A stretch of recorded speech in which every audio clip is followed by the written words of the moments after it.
FOX45 News obtaining this shocking footage of a woman cutting into the side of a Tesla.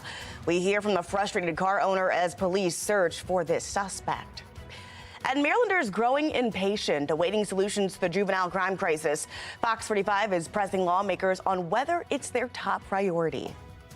Well, we've got a foggy start to your Saturday morning. Barely can see much out there at all. We'll talk about how this could foretell what's to come this weekend. Live from WBFF in Baltimore, this is Fox 45 Morning News. And good morning to you. Hard to tell, but we are talking about a good morning at 7 a.m. here. Thanks for being with us this Saturday, December 9th. I'm Taylor Stewart. Let's get to your forecast. Meteorologist Justin Chambers in on a Saturday. Yep. I mean, driving in, I could barely see in front of me. This low-lying fog. That's the thing with a lot of us, Taylor. Yeah, same thing for me. And when it was dark, it was not fun. It's now getting a little bit lighter. However, we still have a lot of those low clouds out there right now. So we have some of that moisture that's settling in and basically almost zero visibility out there. This is from the top of the Transamerica building. Can't see much of anything there at all. Now, temperature-wise, we're in the upper 30s and lower 40s. So luckily, we're not dealing with freezing fog, but there may be a little bit of mist if you are getting out in the next couple of hours. 37 in Dundalk, Essex at 36, 40 your temp in Glen Burnie. So here's the weather story. A foggy Saturday morning. We do have a mild afternoon ahead. We'll keep those temperatures on the mild side. We should see some sun later into the day, but we have the rain and the wind that's coming in tomorrow. And that's going to be our next weather maker. That's going to impact all of us starting in the morning time and taking you through tomorrow night. As you rise and shine with us on this Saturday, grab some coffee, grab a donut, maybe a bagel, whatever you got on your Rise and Shine cast. Numbers stay in the 40s for the next few hours. Back to you. Not a bad start. Well, this morning in a story you're seeing first on Fox, a suspect is captured on camera appearing to slash a Tesla in Upper Fells Point. Now, Baltimore police are just trying to put a name to this face. Fox 45's Vincent Hill spoke to the victim and has the video you're only going to see here on Fox. Pay close attention to the top left of your screen. A woman can be seen exiting an apartment in Upper Fells and crossing the street. Gutted is the word that comes to mind. I just almost sick to my stomach and just in disbelief. What she does next, gut-wrenching, according to Sarah Patal. The entire incident captured on her car's surveillance cameras. Goes directly to my car, sits on the curb, and then pulls a pair of scissors out of her pocket. The woman can be seen looking around before carving into the entire driver's side of Sarah's car. She's very angry. You can see the anger in her face as she is destroying my car. And I don't know why. And then she walks off. Walking off and leaving behind thousands of dollars worth of damage. To make matters worse, do you know this woman? No, not at all. The vandalism, Sarah says, was unprovoked. Why did you do this? I just don't understand. Proceeded on down to the driver's side. Baltimore police are looking to identify the woman in the video, but are at a dead end when putting a name to the face. They've basically told me until we can figure out who this woman is, because even though we saw her come out of that apartment building, we can't prove that she lives there. Until we have a name and an apartment number, they can't proceed with charges. Meanwhile, Sarah wanting more to be done about Baltimore's crime crisis. Just the punishment for the crime, to suit the crime. I feel like maybe that's lacking in the city a bit. The city to the county, victims and residents alike are telling Fox 45 they're alarmed by the recent carjackings in their communities. In just this last week, Baltimore County police arrested 4 teenagers for an armed carjacking.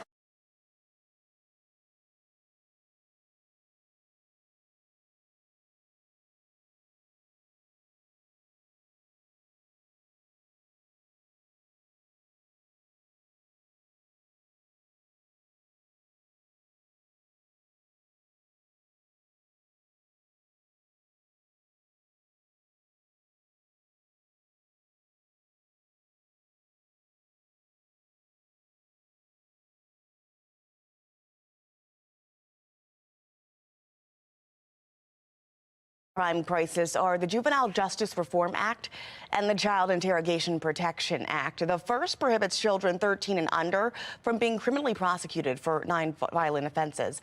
The other states police cannot question a child as a suspect or witness without notifying a parent and getting approval from an attorney. Well, this brings us to our question of the day. Have lawmakers waited too long to address the juvenile crime crisis? So far, 97% of people who voted say yes. You can head over to foxbaltimore.com/vote to vote. Baltimore City dealing with major transportation troubles, the frustration growing among city residents, and the temporary solution the MTA is implementing. Well, we now have a dense fog advisory through most of the region. This goes until 10 o'clock this morning. That fog not expected to lift until we get into the afternoon. So make sure to put that into your plans if you're heading out. We'll talk more about the next weather maker and the heavy rain that's on the way.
Fox 45 News, winner of 16 2022 Regional Emmy Awards, more than all other Baltimore news stations combined. Developing now, thousands of people are having to find alternative ways to get around the city after an abrupt announcement from the Maryland Transit Authority. Now, just this week, they suspended light rail service immediately and indefinitely. The Department of Transportation says their trains pose a fire risk. The good news is that shuttle bus service will be at all light rail stations, but Fox 45 spoke to people who say they're still feeling stressed about this change. Some tell us they just don't have another way to get to work or can't afford other transportation means. Local economist Ereban Basu says this sudden suspension will impact riders in a big way. Not great news for the MTA, not great news for the Baltimore consumer, not great news for the Baltimore visitor, not great news for somebody trying to find parking. This is more expense for the citizen and less revenue for the state. So no one really wins from this. While shuttle buses will be free to use, MTA officials admit the bus will take longer than the train. Pushback from the county inspector general and other legal experts after County Council Chair Julian Jones defends his amendments that strips the IG of most of her powers. The red flags they're raising just ahead. And we're about 11 months away from the 11 months away. Wow, that is close. From the 2024 presidential election. I had to stop on that one. After the break, what the ballot could look like without President Biden's name. You're watching Fox 45 Morning News Weekend Edition. All local, all morning.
Well, before a single primary or caucus is held for next year's presidential election, Fox 45 News is diving into a hypothetical that continues to surface.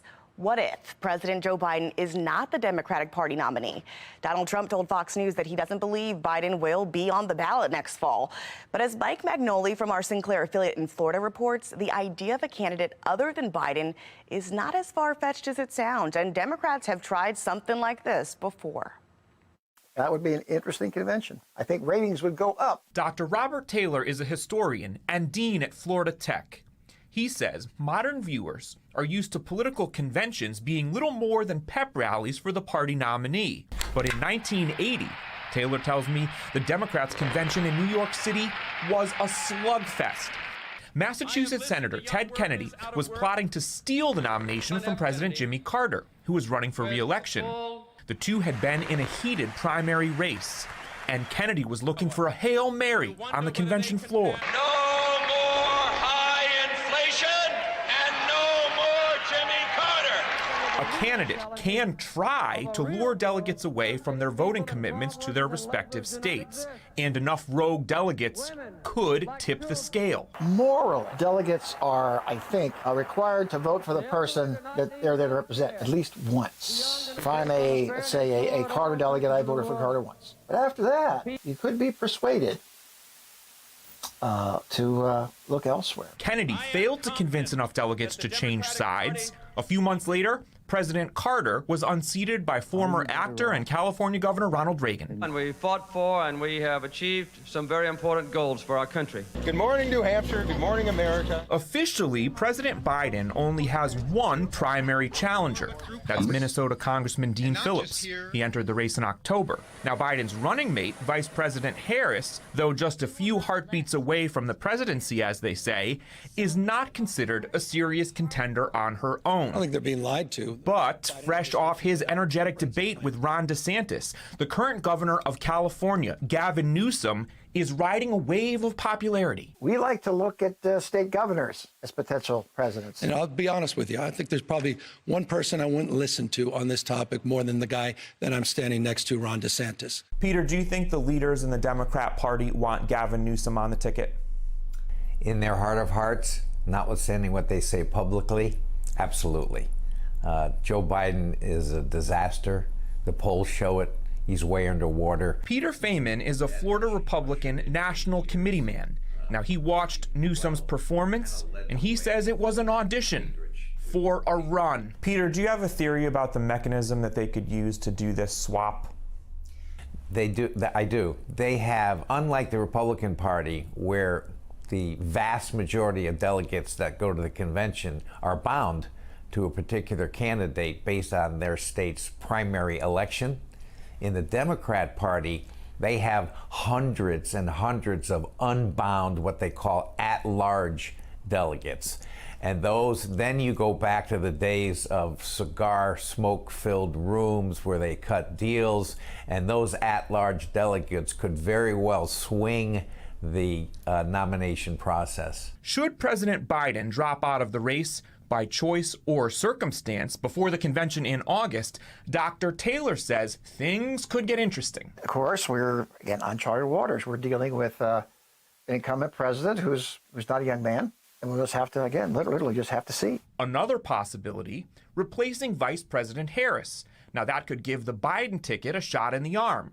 And Taylor says he wouldn't be surprised if some party leaders might be trying to persuade President Biden to do just that. Now, going to the president and saying, you have to have a new vice president, that wouldn't happen. But what they would say is, you know, Mr. President, we're concerned about your chances. And one of the things you might consider that just might help you is a fresh face in your administration. Another historical reference. At the convention in 1944, Democrats told sitting Vice President Henry Wallace to take a hike, forcing FDR to put Harry Truman in his place. Well, he was a party pick, and Franklin Roosevelt was like, okay, fine.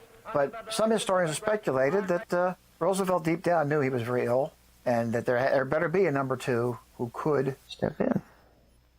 Okay, but for her part, Vice President Harris recently told 60 Minutes that she and President Biden get along very well. She intends to stay on the ticket, and she likes their chances in 2024. In West Palm Beach, I'm Mike Magnoli reporting.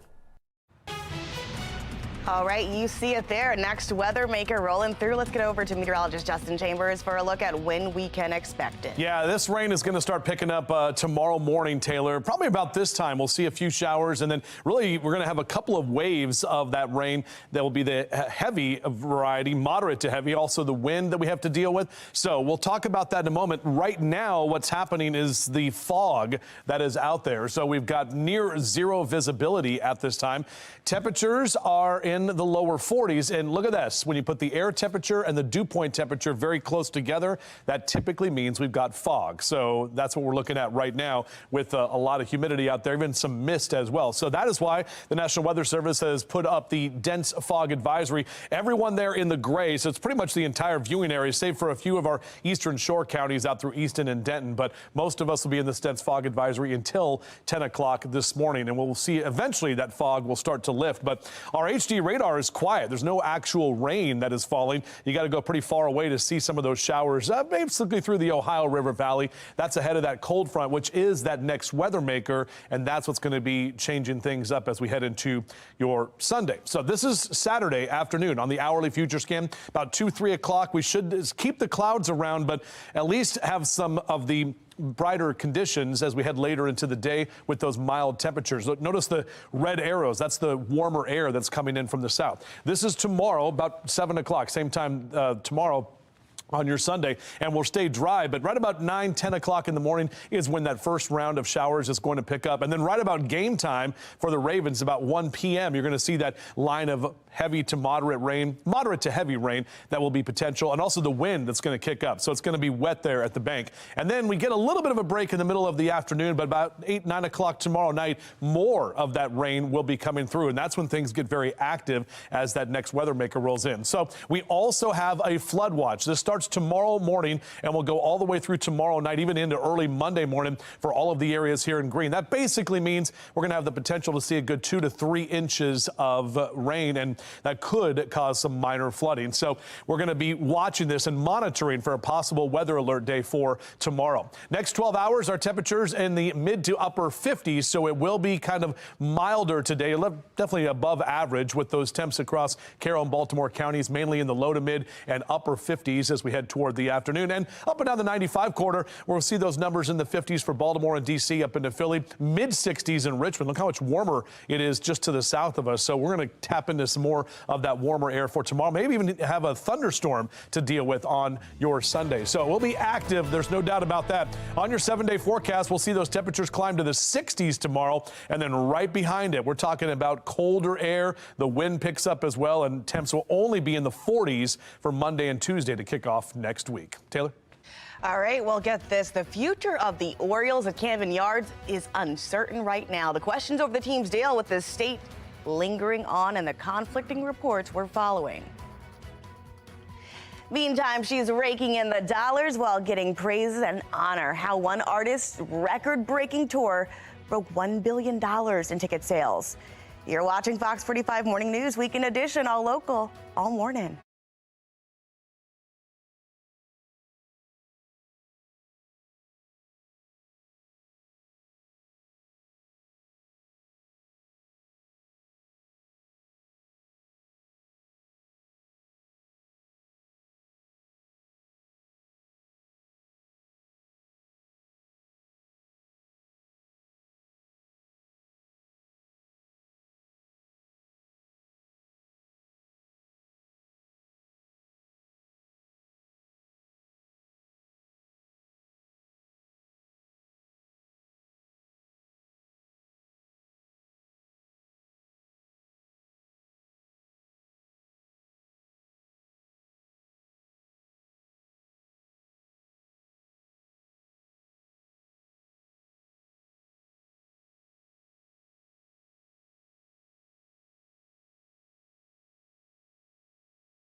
Well, topping your consumer news, Amazon shoppers who use Venmo to make their purchases, you're going to have to use a different payment method going forward. Amazon says starting January 10th, customers will not be able to pay using Venmo, but the company will still accept Venmo debit and credit cards.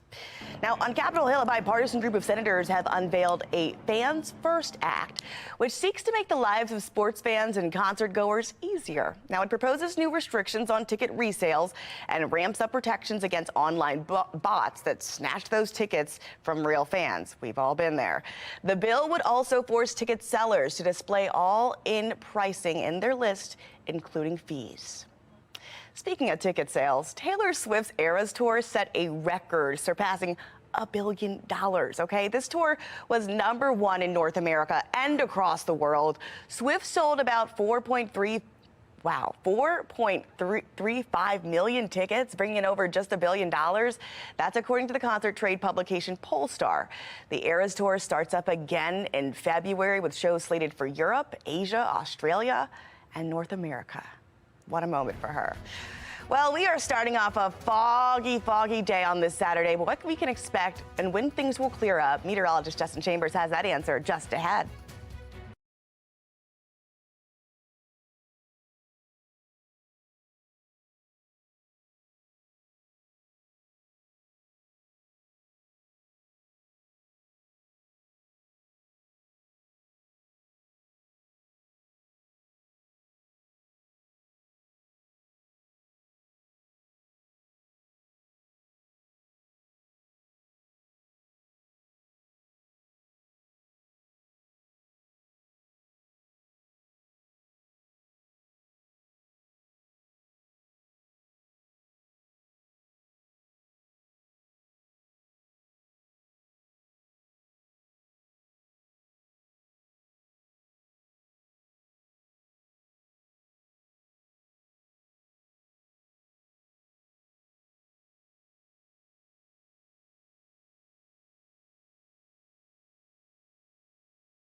Live from WBFF in Baltimore, this is Fox 45 Morning News.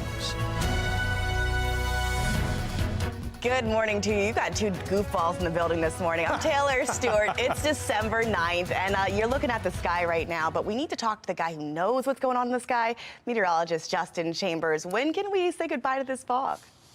I'd say probably about noon, potentially. Yeah, I mean, we're going to have the fog kind of stuck with us here, at least for the next 2 or 3 hours. So that's how it looks right now from the Towson camera. Believe me, it's on. You can see, I mean, folks in the back have it zoomed in so you can actually see the top of the building for reference to show you that there is a lot of cloud cover. And National Weather Service agrees because pretty much all of us are fogged in. Lots of LIFR for pilots. So those pink dots are out there. That's low IFR. Not flying here, at least this morning. Our dense fog advisory goes until 10 o'clock, and we should see a little bit more in the way of milder temperatures and the ceilings and fog lifting by midday today. We're actually warmer in western Maryland, 48 right now, but 36, that's in Oakland, 36 in Westminster, 37 in Bel Air, some lower 40s in Baltimore City with 36 your number in Annapolis and 30s on the eastern shore as well. We will see some mild numbers for today. We got to the 50s yesterday, and we're going to have a repeat of that with mid to upper 50s as we take you through the afternoon. Again, a little bit more of the sun should come out a little bit later today, which we'll talk more about, and we'll track the next weather maker, that heavy rain and wind on the way for Sunday. That's coming up. We will not be silent. There have been many people in the city of Baltimore that have experienced hate, Jewish and also Islamic. This resolution says to release hostages that are being held in Israel. I've never heard that before. The first time I've ever seen that was in this resolution.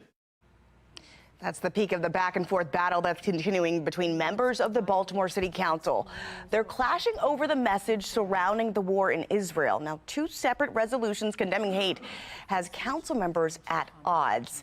Now, Jewish community members and a mayoral candidate are speaking out about the dysfunction. Fox 45's Keith Daniels joins us with the very latest. I am so sorry this is happening in our world today. A divided Baltimore City Council this week over what some members considered a simple, straightforward resolution, which called for members to condemn the October Hamas attack on Israel and anti-Semitism. But instead of that simple vote, discord erupts in the chamber Thursday among council members at odds over the issue. We will not be silent. There have been many people in the city of Baltimore that have experienced hate, Jewish and also Islamic.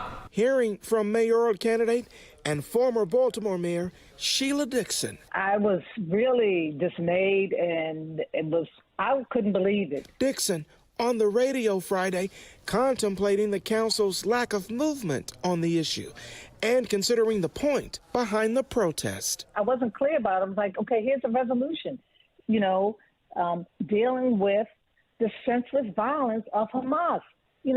Pass the resolution, show our support, and let's move on to other issues that are affecting us. The issue at City Hall. We here in Baltimore, we're not in the war. We here in Baltimore ought to be able to support each other and defend each other. Resonating with residents like Rabbi Rachel Sabbath at the Har Sinai Oheb Shalom congregation on Park Heights Avenue.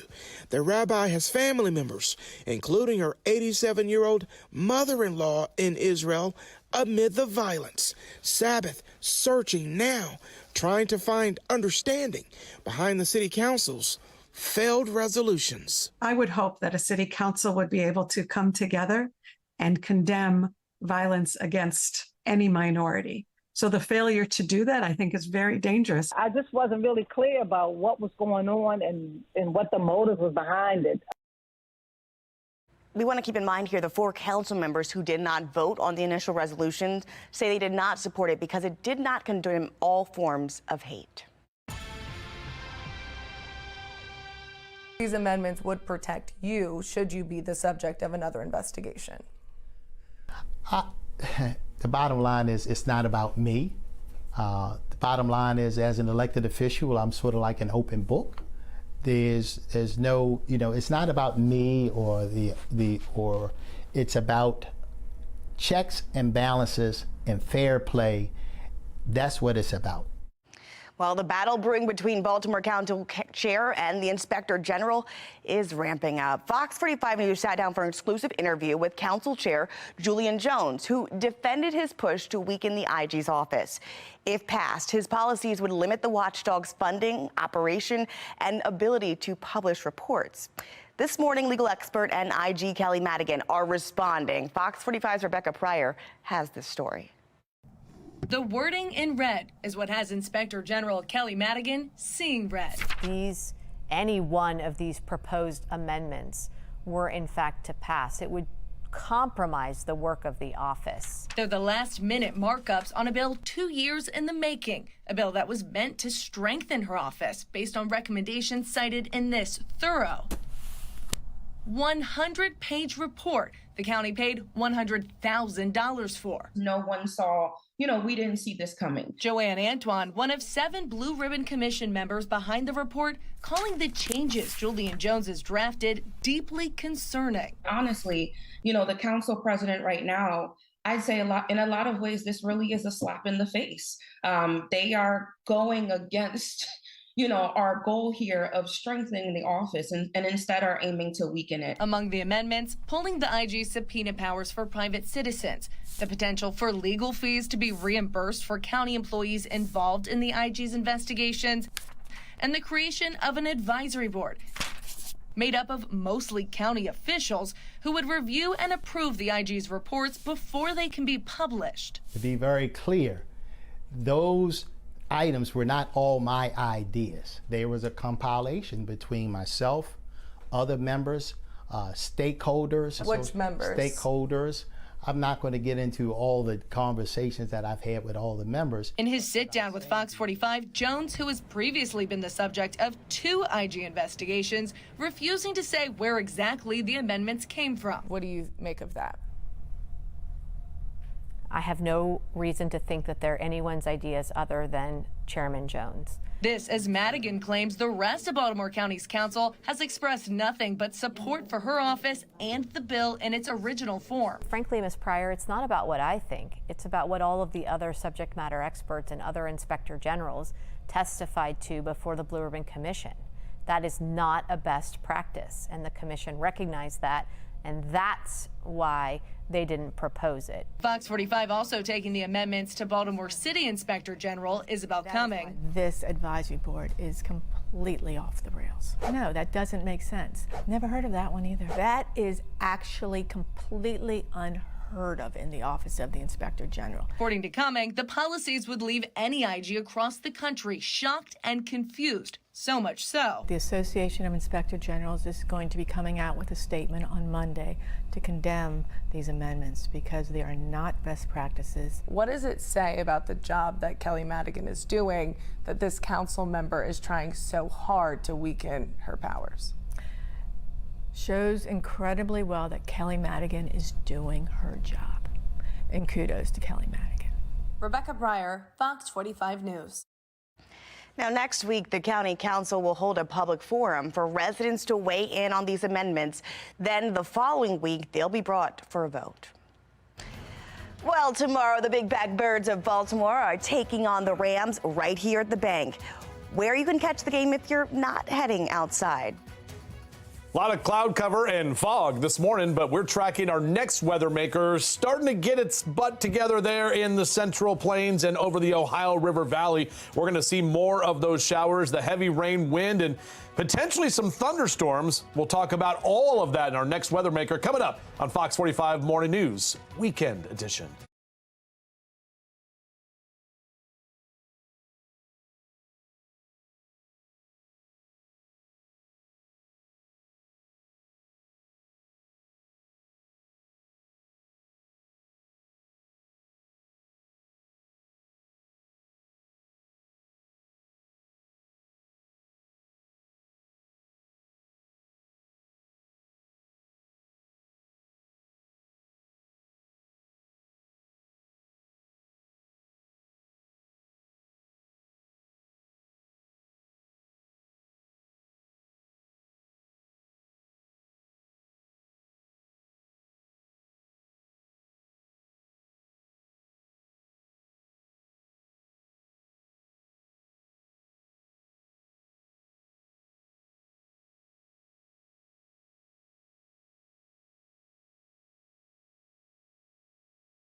Well, this weekend, Fox 45 has you covered for all things sports. Starting with college basketball today at 11:30, Syracuse takes on Georgetown in our nation's capital. And then at 1:30, watch Alabama and Purdue go head-to-head. Stick around for 7 p.m. because UCLA travels to Philly and they're playing Villanova. That'll round your night out in terms of college basketball. Notre Dame and Marquette, they face off at 9 p.m. Just a long day of basketball ahead. But in the middle of all that college basketball, you can watch the Major League Soccer Annual Championship right here on Fox 45. Los Angeles FS and Columbus Crew will be going head-to-head here at 4 p.m. And then on Sunday, the Ravens and the Rams, they go head-to-head here in Baltimore. If you are not going to the game, you can watch all the action here on Fox 45. Pre-game coverage starts at 11 a.m. Kickoff follows at 1 p.m. Now, this is the first game for Baltimore in 2 weeks because the last week was a bye. And then after this weekend, the Ravens are going to Jacksonville. They're playing the Jaguars. That game slated for December 17th at 8:20 p.m. And then on Christmas, they're going to be in San Francisco playing the 49ers with kickoff scheduled for 8:15. Finishing out your year, the Ravens are back at home New Year's Eve against the Dolphins. That game begins at 1 p.m. And speaking of tomorrow's game, what can we expect for the weather? Meteorologist Justin Chambers is breaking it all down for us in his full Weather Authority forecast. And Fox 45 News is tracking your tax dollars. After the break, we press lawmakers on whether the state will ask for taxpayer money to fund the Kerwin plan as Maryland faces an impending budget deficit. You're watching Fox 45 Morning News Weekend Edition, all local, all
This morning, Fox 45 News is pressing lawmakers on the blueprint for Maryland's future, or the Kerwin plan.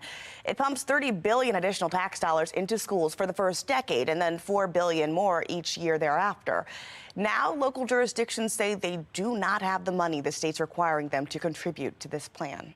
We can't afford all of this. We've got this hefty bill to pay. We don't have the money to pay it. The blueprint for Maryland's future is a worthy program, but it is ambitious. And it is one that requires substantially higher funding levels from those jurisdictions that are already struggling. But there's no transparency. They've got us have a plan that actually results in change. And they've got to be able to tell us this: if we put our money here, this is what you're going to get. And if we don't deliver it, the money will recycle. Governor Moore recently answered questions about curbing the Kerwin price tag. The governor did not give a direct answer, but instead touted his support for this plan. For our administration, we believe deeply in the blueprint. Well, the debate over the Kerwin plan comes as the state faces a budget deficit. A report from the Department of Legislative Services says the state will see a $1.8 billion deficit by the end of the decade. At the end of 2025, it shows the state with $418 million in a budget gap, and in 2026, it grows to over $500 million. In 2027, you're looking at $328 million in that deficit, but then look at this, 2028. Jumping more than $1 billion. Governor Moore was asked if the state will have to turn to taxpayers to get the extra money. Have to be able to grow our economy. And that means make the proper investments in the things that we know are going to create jobs, that are going to create economic activity. Again, not quite a straight answer from the governor. Republicans say the goal is to avoid tax hikes, but with cuts being made to the Department of Transportation, including an 8% cut to the Department of the Transit, they say this legislative session could be challenging. There is no real appetite to increase taxes. So that then becomes the way, do we cut, the ways that we operate? Right. If we're not going to generate new revenue, or do we better manage the revenue that we have coming in? Governor Moore says the cuts were made to help fill the budget gaps he says his administration did not create. Governor Larry Hogan left the state with a budget surplus, and FOX45 News spoke with Christopher Summers of the Maryland Public Policy Institute about where that money went. He says the deficit could have been prevented. It could have been prevented, yes. And as I said, it's a never-ending budget deficit story, is even the projections from fiscal year 25 to fiscal year 29, the state is projecting revenues to grow at 3.5%, but expenditures growing at 5%. When the math works that way, it normally does not end well. Particularly, it does not end well for Maryland taxpayers. Well, we're going to continue to follow your tax dollars and hold elected leaders accountable for the state's budget. You can find our past reporting on our website, foxbaltimore.com. And we're going to hold meteorologist Justin Chambers accountable for learning when this next weather maker rolls through. Good morning, Justin. Yeah, good morning, Taylor. Happy to be here on a Saturday. Yeah, we're starting off with fog this morning. We should see a little bit of that sun, but it's not going to be until later today into the afternoon. And then tomorrow, that next weather maker, it's going to bring some big changes in terms of a big soaking rain, potential flooding impacts. Now, we're kind of right there on that potential weather alert day as well for tomorrow. Right now, some of the models are showing that we have that rain that's coming in, maybe even a thunderstorm or two. And I'm going to break all that down for you here in just a couple of minutes. Right now, we're 41 in Towson with the dew point at 40 degrees. So, again, that means we've got almost 100% humidity. And that's why we've got the cloud cover and the fog that is with us here this morning. Should hang out through at least 10 o'clock this morning. Most areas under the dense fog advisory for Carroll and Baltimore counties down through Anne Arundel County, Baltimore City, Howard, even Hartford, Cecil counties, and Kent County and Queen Anne's County. We're seeing the dense fog advisory. Not for you in Talbot or Caroline counties, but still, we've got the foggy conditions out there. No rain that we're tracking at this time on our HD radar. You can see where that next weather maker is, seeing those showers develop in the Ohio River Valley and the other side of the mountains. That's really not the actual one. That's the front right there that's coming through the Midwest. That is what's going to generate a lot of the dynamic, the dynamic abilities of this storm. That's what we are going to see. And what's going to happen here is we're going to see that warmer air come in. So this is Saturday afternoon, and we'll still see kind of those clouds around. Definitely that fog will lift, but the milder temperatures are going to be moving in. This is going to continue on Sunday. Even warmer air is going to be surging up from the south, and it's going to be that kind of tropical or kind of more moderate air that we don't typically see in December. This is why things are going to get more active tomorrow. This is about 10 o'clock tomorrow morning on your hourly future scan. Notice some of those showers developing, and right around game time for the Ravens and anything you're doing at 1 o'clock on Sunday, it's going to be rainy and windy as well. A bit of a break in the middle of the afternoon, but by about 8, 9 o'clock tomorrow night, more of that heavy rain is going to roll in. And then as we get into the overnight hours and early Monday morning, we have that potential of some of that colder air trying to mix in with that rain and potentially seeing a few flakes flying, maybe even some snowfall in western Maryland. These are the rainfall totals through Monday morning. Pretty impressive. A good 2 to 2.5 inches will be possible for most areas, and that is why we have the flood watch, which starts tomorrow midday and will go all the way through early Monday morning. So we don't have any flood warnings at this time, but the flood watch just means that with all of that water, we could have some minor flooding potentially in certain areas. All right, so temperatures here in the low to mid 40s next couple of hours on your Rise and Shine cast, and we'll see those lower 50s here for some, mid to upper 50s in Baltimore, down into Stevensville, even 60 in Easton and Denton at 61. So the further south you go, the warmer it gets. We're going to be back to the 60s tomorrow, and then 40s into Monday and Tuesday next week. So that is definitely going to be the colder temps that will feel more December-like. But yeah, for that Ravens game right here on Fox 45, it's going to be a wet one. Temperatures in the 60s, even though most of the game will be rainy and windy. Here's that 7-day forecast for you. Numbers get back to the 40s, as I mentioned. Monday morning is going to be cold and blustery. And then Tuesday and Wednesday, we will see that wind die down, but temperatures are going to stay more December-like with 40s and 50s. Back to you. All right. Well, an agreed upon lease between the O's and the state of Maryland put on hold. The latest on a day filled with roller coasters of emotions for Birdland fans. That's next in Sports Unlimited.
Welcome into your morning sports report. I'm Rocco DeSangro. Friday was a whirlwind for Birdland and a ride on the emotional roller coaster. First, a report from the Baltimore Sun stating per their source that the Orioles in the state of Maryland had reached a tentative 30-year lease deal to keep the Birds at Camden Yards.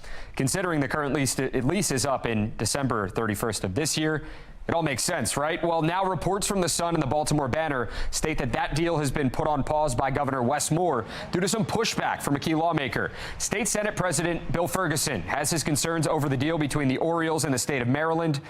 Ferguson saying in part, quote, "I believe that the long-term lease for the use of the ballpark should not be conditioned on whether or not a private owner receives a 99-year ground lease to develop land owned by Maryland taxpayers," end quote. Governor Wes Moore's office responding to the Senate president, saying the administration understands those concerns, and the governor has made it clear he wants to work in partnership and move forward. The statement goes on to say, quote, "The administration will continue to work to address those concerns with the stadium agreement that the Maryland Stadium Authority, the Moore-Miller administration, and the Baltimore Orioles have put forth," end quote. Fox 45 did reach out to the Orioles for comment, but we have not heard anything back from them at this point in time. Here's an outline of everything that's gone down with the lease over the last year. In spring training, John Angelo said said he hoped the deal would get done by July. September, Angelos verbally pledges 30 more years to the team at Camden Yards, that in a post-game locker room celebration in the clubhouse, rather. A week and a half later, Governor Moore and Angelos were shown next to each other on the Camden Yards video board, with a 30-year deal being announced, but that wasn't an announcement for a formal lease. Yesterday, the Suns report on the tentative 30-year lease deal, and the later report to pause it. Again, that current lease ends on the 31st of December. After missing Thursday's practice with an illness, Lamar Jackson was back on the practice field on Friday, and he's good to go ahead of Sunday's game with the Rams. This time last year, different story. Jackson was sidelined with a knee injury that caused him to miss the team's final 6 games. Well, what a difference a year makes. Jackson is healthy, and while he got banged up against the Bengals, he's yet to miss a start, and that's something that'll be key in the Ravens as they enter the final stretch of the season in that pursuit of the top seed in the AFC. We are seeking something in Advent, and we're definitely seeking something from a football perspective in December. So that's what we're after right now. But we want to be at our best, and obviously having Lamar and all the guys where they're at right now, ready to go, is something that we're excited about. But we've got some things to accomplish, and it starts with just playing our best football from day to day and from game to game. Josh Bynes has decided to call it a career, announcing Friday that he's retiring as a Raven. Bynes played 6 seasons with the Ravens in 3 separate stints, making the final tackle in the team's Super Bowl 47 win over the San Francisco 49ers. It's been a ride, ups and downs and all, and I appreciate every last one because they taught me moments I can teach my boys to grow up and be one day. And just like I said, this Ravens is what it epitomizes every single day. Guys just gonna come out of nowhere. They're gonna do what they need to do and be successful. Every single person that's come from the Ravens has always been successful somewhere. Well, this is one of the greatest rivalries that sports has to offer. Army and Navy will go head-to-head today in Foxborough for the 124th edition of America's Game. The Mids and Black Knights, both 5-6 on the year, have split the last 4 games of this rivalry. Army, a 3-point favorite. The over-under in this one, that's set at 28.5. The more you know, people. That's going to do it for your morning sports report. I'm Rocco DeSangro. Thanks for watching, and have a great Saturday.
Fox 45 News obtaining this shocking video of a woman cutting into the side of a Tesla. We hear from the frustrated car owner as police search for the suspect. And pushback from the county inspector general and other legal experts after county council chair Julian Jones defends his amendments that would strip the IG of most of her powers. The red flags they're raising just ahead. Well, our temperatures are not bad, but look at all that fog that we have to deal with, and you can't see much outside right now. We'll track that and our next weather maker coming up. Live from WBFF in Baltimore, this is Fox 45 Morning News.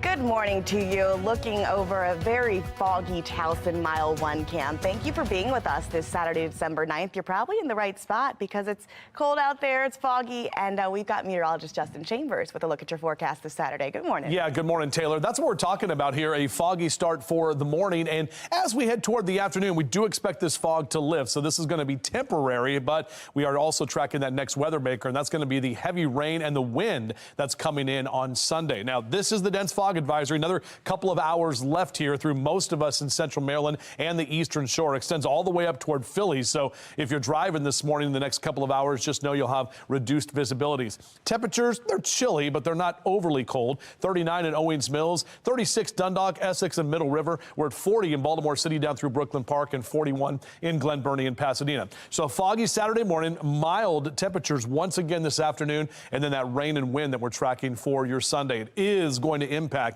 that Ravens game if you are heading out, but you can watch it right here on Fox 45. And we'll tell you more about what's going on tomorrow coming up in my full forecast. Back to you. All right, this morning in a story you're seeing first on Fox, a suspect is captured on camera appearing to slash a woman's car in Upper Fells Point. Now, Baltimore police are trying to put a name to this face. Fox 45's Vincent Hill spoke to the victim of this crime and has the video you'll only see here on Fox. Pay close attention to the top left of your screen. A woman can be seen exiting an apartment in Upper Fells and crossing the street. Gutted is the word that comes to mind. I just almost sick to my stomach and just in disbelief. What she does next, gut-wrenching, according to Sarah Patal. The entire incident captured on her car's surveillance cameras. Goes directly to my car, sits on the curb, and then pulls a pair of scissors out of her pocket. The woman can be seen looking around before carving into the entire driver's side of Sarah's car. She's very angry. You can see the anger in her face as she is destroying my car. And I don't know why. And then she walks off. Walking off and leaving behind thousands of dollars worth of damage. To make matters worse, do you know this woman? No, not at all. The vandalism, Sarah says, was unprovoked. Why did you do this? I just don't understand. Proceeded on down to the driver's side. Baltimore police are looking to identify the woman in the video, but are at a dead end when putting a name to the face. They've basically told me until we can figure out who this woman is, because even though we saw her come out of that apartment building, we can't prove that she lives there. Until we have a name and an apartment number, they can't proceed with charges. Meanwhile, Sarah wanting more to be done about Baltimore's crime crisis. Just the punishment for the crime, to suit the crime. I feel like maybe that's lacking in the city a bit. These amendments would protect you should you be the subject of another investigation. The bottom line is it's not about me. The bottom line is, as an elected official, I'm sort of like an open book. There's no, it's not about me or or it's about checks and balances and fair play. That's what it's about. The battle that's brewing right now in Baltimore County includes the council chair and the inspector general. Fox 45 sat down for an exclusive interview with Council Chair Julian Jones, who's defending his push to weaken the IG's office. If passed, these policies would limit the watchdog's funding, operation, and ability to publish reports. This morning, legal expert and IG Kelly Madigan are responding. Rebecca Pryor has the story. The wording in red is what has Inspector General Kelly Madigan seeing red.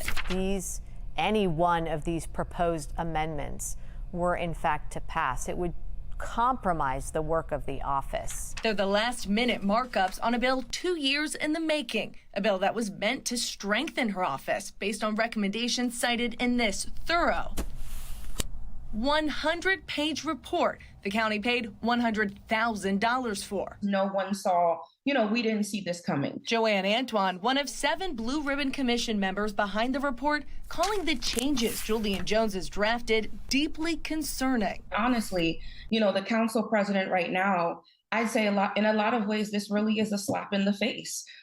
They are going against our goal here of strengthening the office and instead are aiming to weaken it. Among the amendments, pulling the IG's subpoena powers for private citizens, the potential for legal fees to be reimbursed for county employees involved in the IG's investigations, and the creation of an advisory board made up of mostly county officials who would review and approve the IG's reports before they can be published. To be very clear, those items were not all my ideas. There was a compilation between myself, other members, stakeholders. Which members? Stakeholders.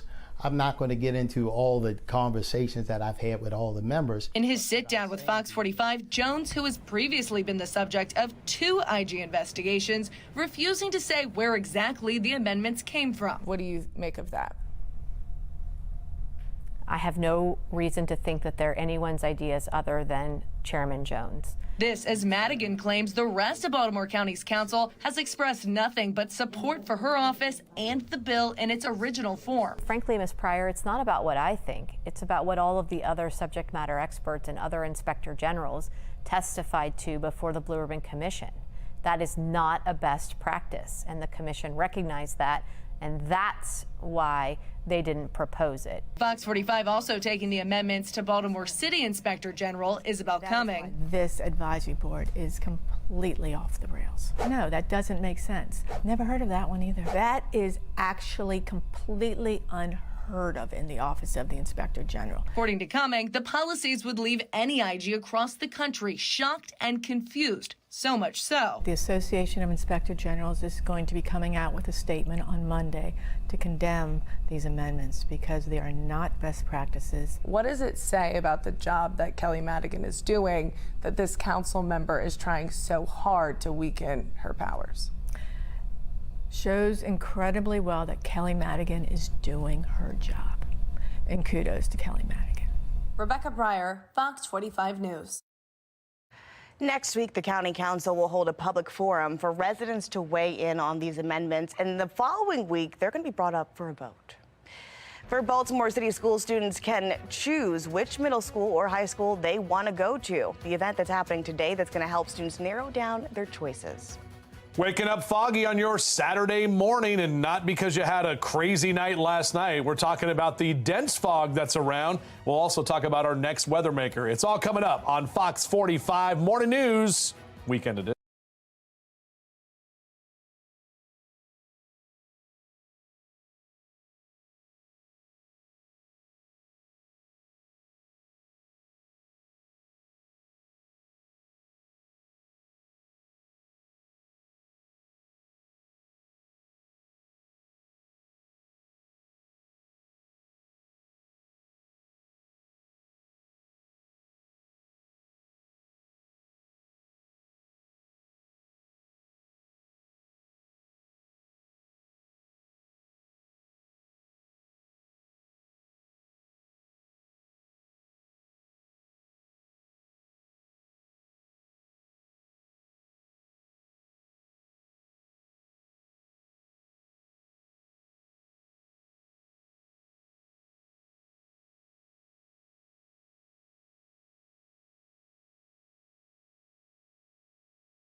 All right, let's take a look at some of the events happening in our region today.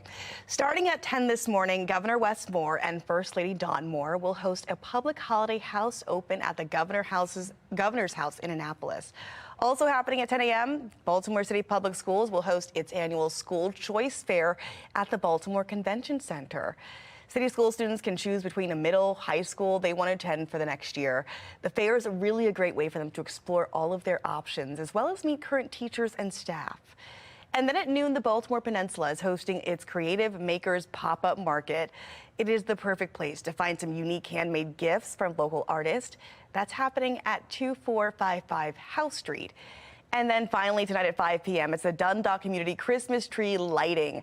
The event is fun for the whole family. You've got music trucks, fire trucks, gifts, photo opportunities with Santa Claus himself. And that's happening at the Poplar Place Center.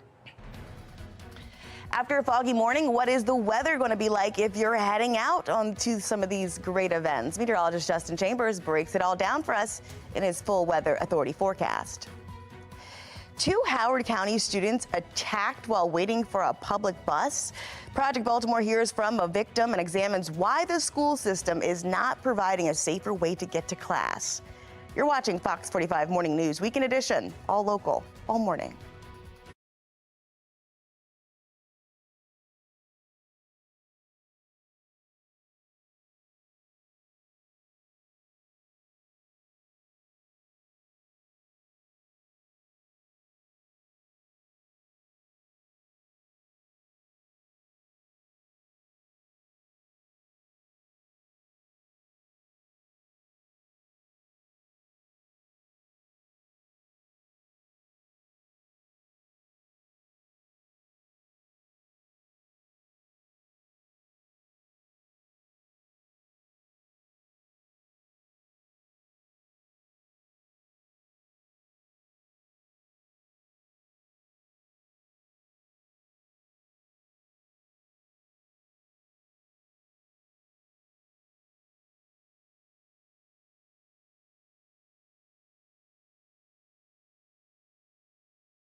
This week, a Howard County student returned to the classroom nearly a week after she was attacked on her way to school.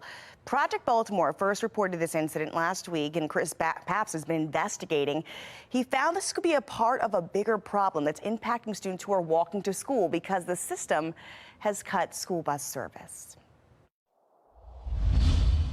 Jada Jones is struggling. I want my life to go back to what it was before, with school. This 15-year-old is in 10th grade at Wild Lake High School in Howard County. 6 days ago, she and her friend were on their way to school. It was about 7:30, a cold November morning. And instead of walking, the girls decided to take public transit. They were waiting at this bus stop off Columbia Road when a man attacked them. So he was grabbing on her purse, and I started punching him and trying to get him off of her. And then he started pulling my hair and punching me like in my chest. And we both were defending ourselves, like hitting on him, trying to get him off of us because he was fighting back. And I guess we let him loose. Like, we got off of him and we started running. Terrified, the girls ran all the way to school. Jada called her grandmother, Michelle Williams. I'm raising them, and I'm all they got.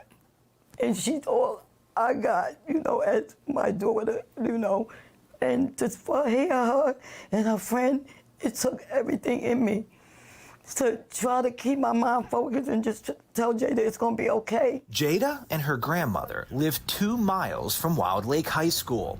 They don't own a car, and Jada used to ride the school bus. But this year, that's not an option. It is not fair. I want our buses back. About 3,500 students lost their school buses. After Howard County increased the distance students must live from school in order to qualify for a school bus.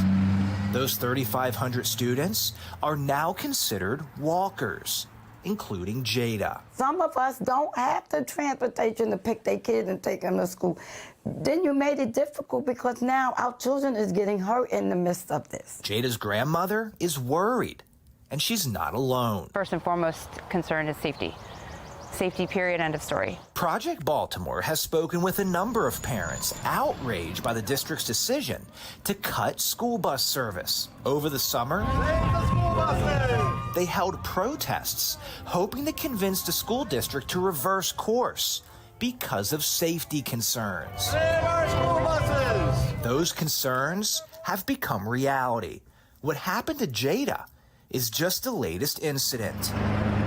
Less than 3 weeks ago, before Jada and her friend were attacked, 2 other Howard County High School students were robbed in separate incidents while walking home from school. Project Baltimore looked into those incidents. In both cases, police say the victims were walking home from Centennial High School when they were robbed at gunpoint by 2 assailants. The robberies occurred just a few minutes apart near Gwen Park Drive and Riverside Circle in Ellicott City. Project Baltimore looked up that neighborhood on the Howard County bus transportation map. The green boundary line represents walkers. Last year in 2022, students who lived in this section received bus service. But look at the current map. The entire neighborhood is now considered walkers. Project Baltimore did speak with one of the students from Centennial High School. He told us he was walking home that day because just like Jada, he lost his school bus. So that means 4 Howard County students in less than a month have reported being victims of crimes, and 3 of them have confirmed to FOX45 they had their school bus taken away. Howard County Schools maintains that cuts to bus service increase efficiency because school start times change this year. The district declined an interview with FOX45, saying in a statement, "We are deeply concerned for the welfare and well-being of each of our students." The school system went on to thank Howard County Police for keeping neighborhoods safe and said that it's appreciative of the RTA, Regional Transportation Agency, which offers free bus passes to Howard County students. I need you to tell me that you have transportation for my baby tomorrow so she can go to school and feel safe, so she can have a proper education. Project Baltimore wants to hear from you. Are you a parent or a student in Howard County who recently lost their bus and is concerned about safety? Call our hotline, send me an email, go to foxbaltimore.com to follow our progress on this story. I'm Chris Pabst, and this is Project Baltimore.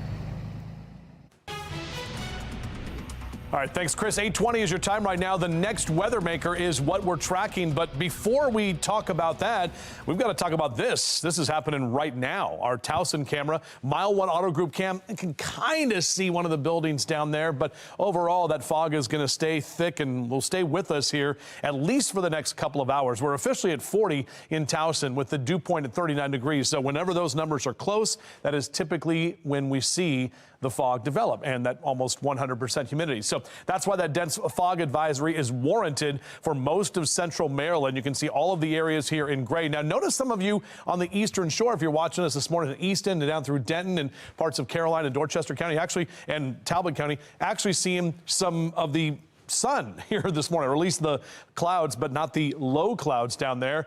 Pilots, we actually have some VFR conditions down to the south, but most of us here are LIFR, which is low IFR, instrument flight rules in effect because of those clouds. When you look at the HD radar, you don't see much of anything in terms of any rainfall, maybe a little mist out there. A line of showers here in the Ohio River Valley. This isn't the next weather maker. It's really that cold front right there in the Midwest, and that's going to be moving in ahead of all of that warmer air, which will change things up as we head into tomorrow. So this is your hourly future scan for Saturday afternoon. Notice we will get some breaks in the clouds. We have that southerly wind. It's not a lot, but enough to bring us those warm temperatures or mild temperatures, and it's going to be even milder on Sunday. So this is what we're looking at Sunday about 7 o'clock. We'll see more of those clouds kind of roll in and the warmer air. The wind is going to pick up tomorrow morning too. Right about 9, 10 o'clock is when we'll have that first round of showers. And then as we get to about 1 o'clock, which is game time for the Ravens on Sunday afternoon, we're seeing the potential for some light to moderate rain and also the wind that will be even stronger as we get through about the 1 o'clock hour on your Sunday. May see a few breaks here middle to the later part of the afternoon, but then the heavier rain comes in on Sunday night. And then behind that, the colder air is going to be switching up and changing some of that rain potentially to some snow and possibly a wintry mix by early Monday morning. Look at these rainfall totals. This is going to be a good soaking rain, 2 to 2.5 inches for most of us. Some areas could see potentially even 3 inches of rain. That is why we have the flood watch. And this doesn't begin until tomorrow. We'll go until early Monday morning. All of the areas here in green, some minor flooding is going to be possible because of all of that rain that is coming. Here's a look at your temperatures for the next few hours, mid to upper 50s. So overall, we will see milder conditions today. We hit 57 yesterday, going for the same number for today. And here's your 7-day forecast. Again, Ravens game going to be wet. We've been talking about that all week, but we will see temperatures mild, lower 60s tomorrow. And then look at that drop off, upper 40s on Monday. Those clouds roll out of here Monday afternoon, and we're drier and a lot less windy as we head into Tuesday and Wednesday, but staying chilly next week. All right, well, just ahead, Baltimore City is dealing with a major transportation problem. The growing frustration among residents and the temporary solution offered from the MTA. You're watching Fox 45 Morning News Weekend Edition, all local, all morning.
Well, developing now, thousands of people are having to find alternative routes to get to, from, and around the city after an abrupt announcement from the Maryland Transit Authority.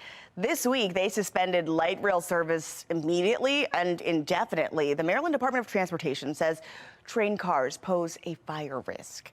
The good news here is that shuttle bus service will be available at all light rail stations, but Fox 45 News spoke to people who say they're still feeling stressed about this change. Some tell us they don't have another way to get to work or can't afford other transportation.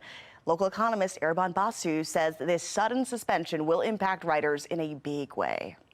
Not great news for the MTA, not great news for the Baltimore consumer, not great news for the Baltimore visitor, not great news for somebody trying to find parking. This is more expense for the citizen and less revenue for the state. So no one really wins from this.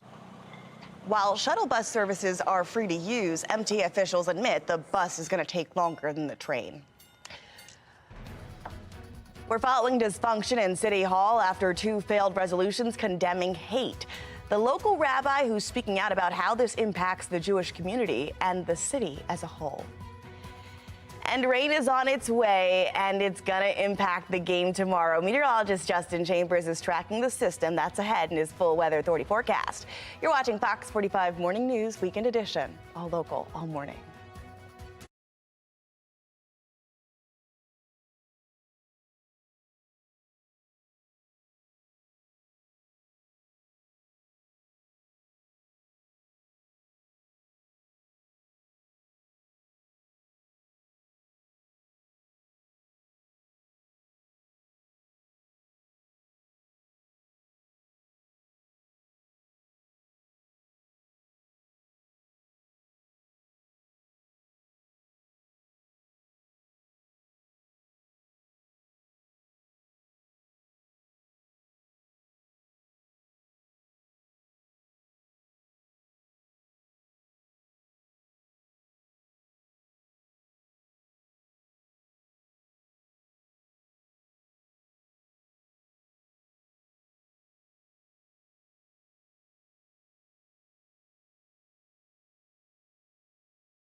Live from WBFF in Baltimore, this is Fox 45 Morning News. Good morning to you. Hard to tell, but you're looking live over the harbor from our Mile 1 auto cam. Thanks for being with us this Saturday, December 9th. I'm Taylor Stewart. Let's talk about your forecast, because there's a lot to talk about this weekend, especially with the game. Meteorologist Justin Chambers with what we can expect this morning. Well, this morning we're going to have to deal with this fog here, Taylor. And then, yeah, tomorrow we've been talking about it all week, how that rain is going to impact the Ravens game and anything you're doing on Sunday. So whatever you need to get done, I do it this morning. Just watch out for this low visibility and these foggy conditions here, because we have that dense fog advisory, at least for the next hour and a half for most of us here in central Maryland, along the bay, up north, and especially in the 95 corridor up toward Philly and Delaware as well. Just be aware of that. Temperature-wise, we're not too bad. We're chilly, right about 40 in Baltimore, down through Salisbury, 30 in Cumberland. But look at that warmer air. Cleveland, Columbus, Pittsburgh in the 50s right now. So we're going to tap into more of that warmer air and the milder conditions for the day today. We should see those clouds break up, and we'll see a mix of clouds and sun into your Saturday afternoon, with highs that will get to the low to mid and even some upper 50s as well for the day today. Now, tomorrow we'll get to the lower 60s, but we have all of that rain and the wind that we're dealing with. And then look at that big drop off. Monday, we're only back to the upper 40s. So it'll feel more like December once again. We're back with your full forecast. We'll take you through that next Weather Maker coming up. We will not be silent. There have been many people in the city of Baltimore that have experienced hate, Jewish and also Islamic. This resolution says to release hostages that are being held in Israel. I've never heard that before. The first time I've ever seen that was in this resolution. While the back and forth battle continues as members of the Baltimore City Council clash over messaging about the war in Israel. Council members are at odds over 2 failed resolutions condemning hate. Now, Jewish community members and a mayoral candidate are speaking out about the dysfunction. Fox 45's Keith Daniels joins us with the latest. I am so sorry this is happening in our world today. A divided Baltimore City Council this week over what some members considered a simple, straightforward resolution, which called for members to condemn the October Hamas attack on Israel and anti-Semitism. But instead of that simple vote, discord erupts in the chamber Thursday among council members at odds over the issue. We will not be silent. There have been many people in the city of Baltimore that have experienced hate, Jewish and also Islamic. Hearing from mayoral candidate and former Baltimore Mayor Sheila Dixon. I was really dismayed, and I couldn't believe it. Dixon on the radio Friday contemplating the council's lack of movement on the issue and considering the point behind the protest. I wasn't clear about it. I was like, okay, here's a resolution, dealing with the senseless violence of Hamas. Pass the resolution, show our support, and let's move on to other issues that are affecting us. The issue at City Hall. We here in Baltimore, we're not in the war.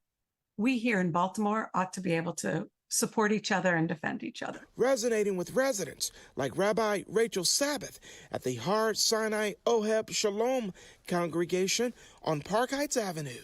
The rabbi has family members, including her 87-year-old mother-in-law in Israel, amid the violence. Sabbath searching now, trying to find understanding behind the city council's failed resolutions. I would hope that a city council would be able to come together and condemn violence against any minority. So the failure to do that, I think, is very dangerous. I just wasn't really clear about what was going on and what the motive was behind it.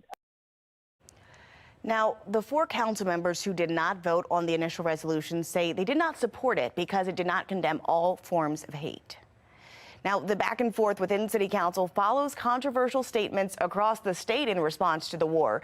The director of the Council for American Islamic Relations, Anab Chaudhry, was suspended, then reinstated to the Hate Crime Commission after a series of social media posts. That includes one comparing Israeli supporters to Nazis. Attorney General Anthony Brown says his office never had the power to suspend her, but he's trying to change that. Nonprofit CASA of Maryland is facing backlash because of its executive director's comments on the war, expressing support for Palestine's fight for freedom. CASA apologized, saying the group was trying to shine a light on the innocent Israeli and Palestinian families caught up in the conflict. They apologized for causing any pain and confusion. Meanwhile, at the University of Maryland, the words Holocaust 2.0 were written on a sidewalk during a pro-Palestine rally. The group organizing the rally condemned those words.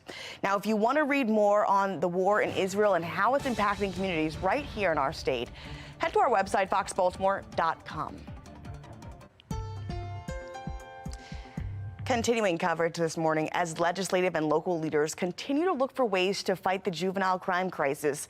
Maryland lawmakers gathered in Cambridge to talk about that and some of the other pressing issues. Fox 45's Mackenzie Frost went to the Eastern Shore to ask about their solutions to the problem. This winter meeting is a chance for legislative leaders to hear directly from local leaders about what's going on at home. And one thing is clear, juvenile crime remains a top priority for almost everyone. We think that is key in moving the state forward, It's the winter conference for the Maryland Association of Counties, and in a packed ballroom, juvenile crime top of mind during the legislative forecast. And of course, we are talking about juvenile crime these days. It is not a problem that is localized to one jurisdiction or one region. We know that we're going to have to do something about that in this session. Senate President Pro Tem Malcolm Augustine says there needs to be a framework in place for holding young people accountable. But when asked about specifics after, the Democrats' second in command in the Senate was short on specifics. I think that we want to make sure that the law enforcement and the prosecutors have the tools that they need to hold people who commit crimes accountable. I believe that the legislation that we've passed thus far does provide them with tools, with protections for people at the same time. So we'll make sure we have balance. So if you think that the accountability measures and the tools are there, what's going wrong right now then? Part of, I think, I'm saying we need to strengthen it for sure, okay? What does that look like? What does it look like for us to strengthen some of our measures right now? That's what I'm saying to you, that I'm looking at Chairman Smith, things that they have been working on. Senator Augustine punting to Judiciary Chairman Will Smith, who's already on record saying he doesn't want to make large repeals of the juvenile justice laws. As prosecutors raise red flags about the current juvenile laws, they come in, we can't detain them, they're back in the community the next day. They know that, nothing's really going to happen to them if they keep their crime in a certain limit of types of crime. We all have the same sad song, no matter where we are in the state. The partisan divide on the cause of the juvenile crime increasing is forming. It's been a little point of irritation to me that in 9 years in office, I've never once tried to attribute crime trends to single policy decisions. I think it is. I think that we are seeing this increase in crime from juveniles because they know what the laws are. But for now, these lawmakers who see the issue differently are facing pressure from people at home who are demanding change. Some Democrats here tell me they do realize that the Department of Juvenile Services could be doing more, especially when it comes to kids and guns. But again, there's been a lot of talk, and so far, not a clear plan to move forward. In Cambridge, Mackenzie Frost, Fox 45 News. The two laws at the forefront of the juvenile crime crisis are the Juvenile Justice Reform Act and the Child Interrogation Protection Act. The first prohibits children under 13 from being criminally prosecuted for nonviolent offenses. The other state's police cannot question any children as a suspect or witness without first notifying a parent and getting approval from an attorney. This brings us to our question of the day. Have lawmakers waited too long to address the juvenile crime crisis? So far, 97% of those who have voted say yes. You can make your voice heard right now at foxbaltimore.com/vote to weigh in. The Big Bad Birds are returning to the bank, where you can catch the Ravens take on the Rams tomorrow at the bank or on Fox 45. Temperatures statewide in the 30s and 40s. A chilly Saturday morning with the fog that's hanging around. We'll talk about when that fog will lift and our next weather maker as well. It's all coming up on Fox 45 Morning News Weekend Edition.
Happening tomorrow, the Ravens and Rams go head-to-head right here in Baltimore.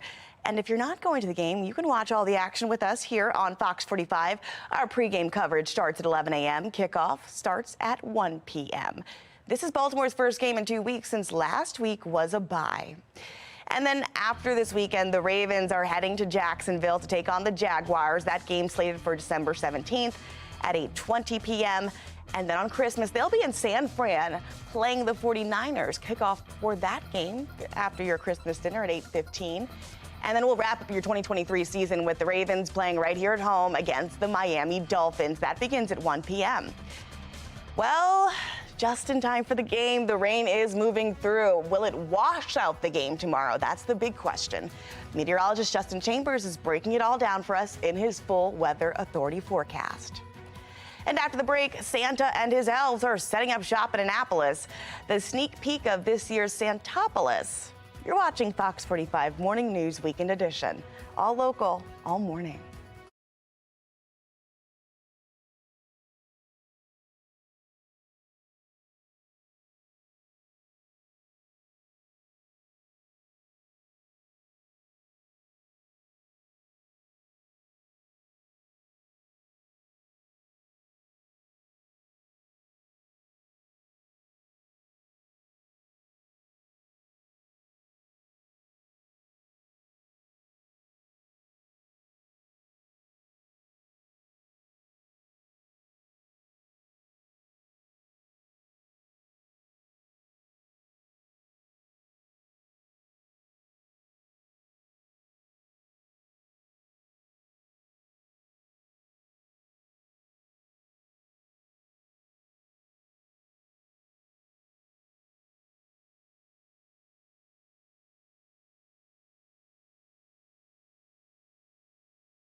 Well, for gift ideas, even Christmas trees, the holidays are happening at Westfield Mall. And Fox 45 Morning News got a closer look at all the happenings. We have live performances here from Outlet Dance, who are popping up throughout the holiday season to surprise and delight our customers. We have the most amazing Santa experience that we can't wait to show you.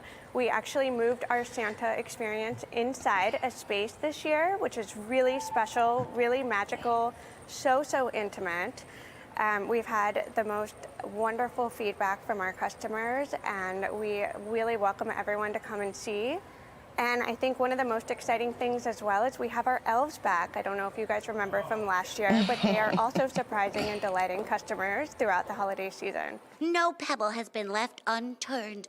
The candy canes are aplenty. The milkshakes are flowing. Prancer and Rudolph are in the window watching guard, and we've got magical windows that make it snow inside, but it's warm like a glass of hot cocoa.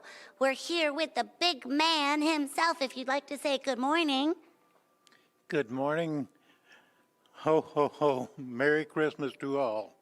And we look forward to seeing you here at Westfield Annapolis Mall. Well, if you go to the Santopolis next Monday through Thursday and mention Fox 45, you can get $5 off your picture with Santa package. I might go. Hoping to use that Christmas bonus for some extra holiday shopping? Well, inflation could be the reason why some bonuses are going to look different this year. A new survey from the Freedom Economy Index found that 42% of small business owners say they just can't afford to give out bonuses this year like last year, while 28% say they'll be giving smaller ones. Business owners blame stubborn inflation. Roughly 52% of respondents say they had much slower Black Friday sales and holiday sales this year. Some of our viewers have already been getting into this holiday spirit. Thank you for sending these pictures. Right here on the left, we've got Lasagna sending us this picture of her pink Christmas tree. Very fitting after the success of Barbie this year. I know exactly what you mean. In the middle here, we got Linda, who sent us this picture of Ellie. Ellie is sitting here watching the fireplace, apparently waiting for Santa. You're a little early, Ellie. But here on the right, Carol sent us this picture of her beautiful tree. Her office tree. Well, that's a tree. Thanks, Carol. We want to see how you're celebrating your holiday this year. Go ahead, scan that QR code right there on your screen. It's going to take you right to our website where, no, this music will not play, but you can upload your pictures and videos there. It is all powered by Stackla. Meantime, Hanukkah's in full swing, and Fox 45 News is showing off a classic dish with a nice twist.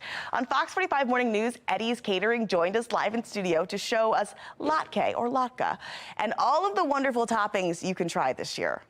And then what about the toppings? What are they? I mean, I know sour cream, that's what you instantly think of, but what, you got some really cool toppings here. The traditional sour cream and applesauce. This is Eddie's European applesauce, and you eat the latkes with that. But if you really want to kick it up a notch. I do.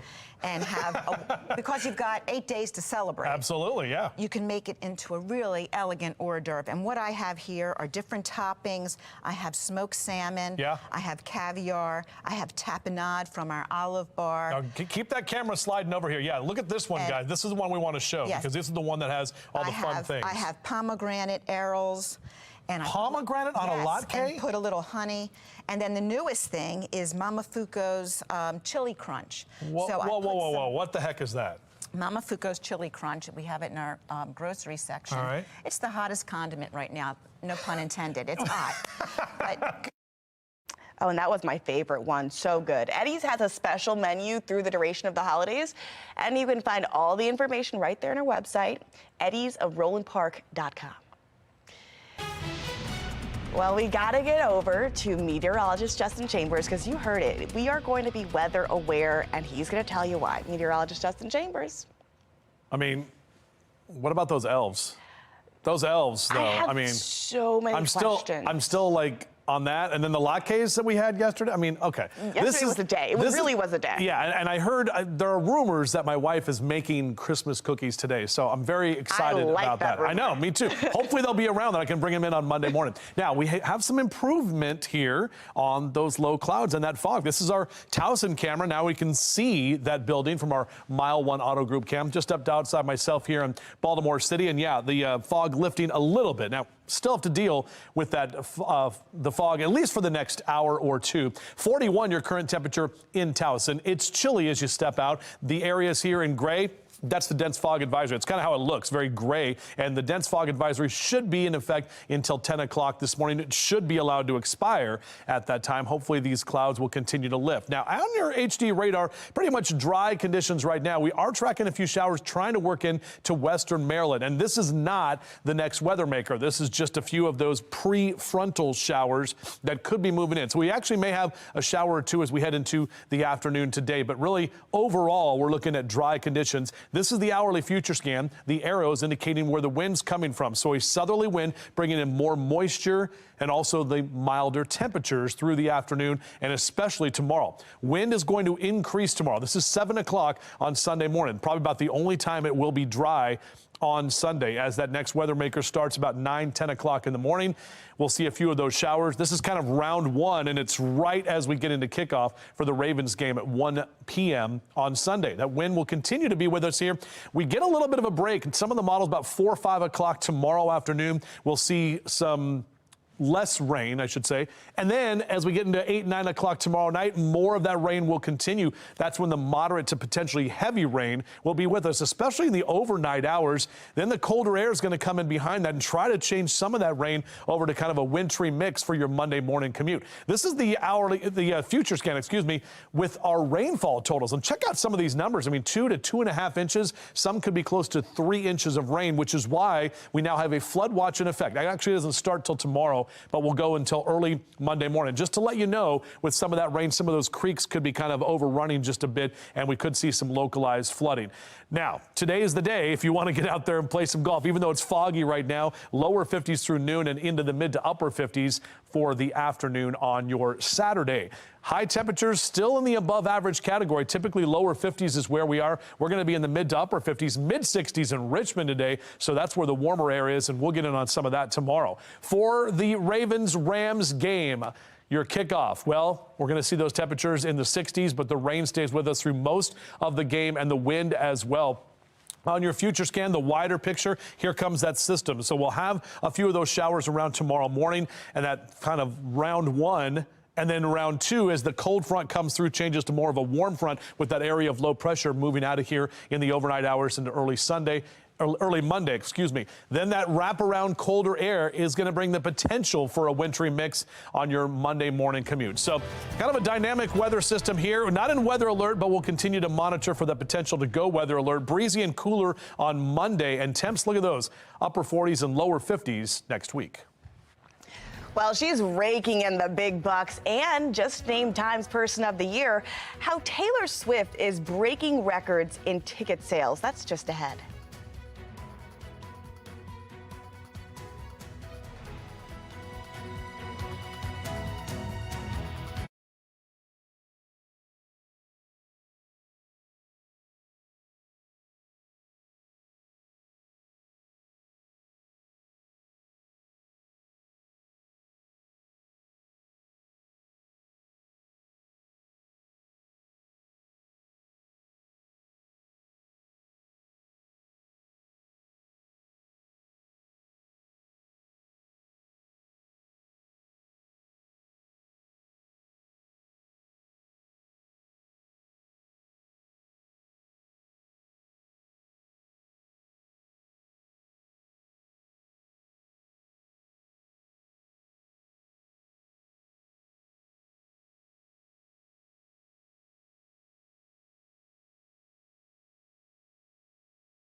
Well, topping your consumer news, Taylor Swift is having a moment, and now her Eras Tour has set a brand new record. Over $1 billion in ticket sales.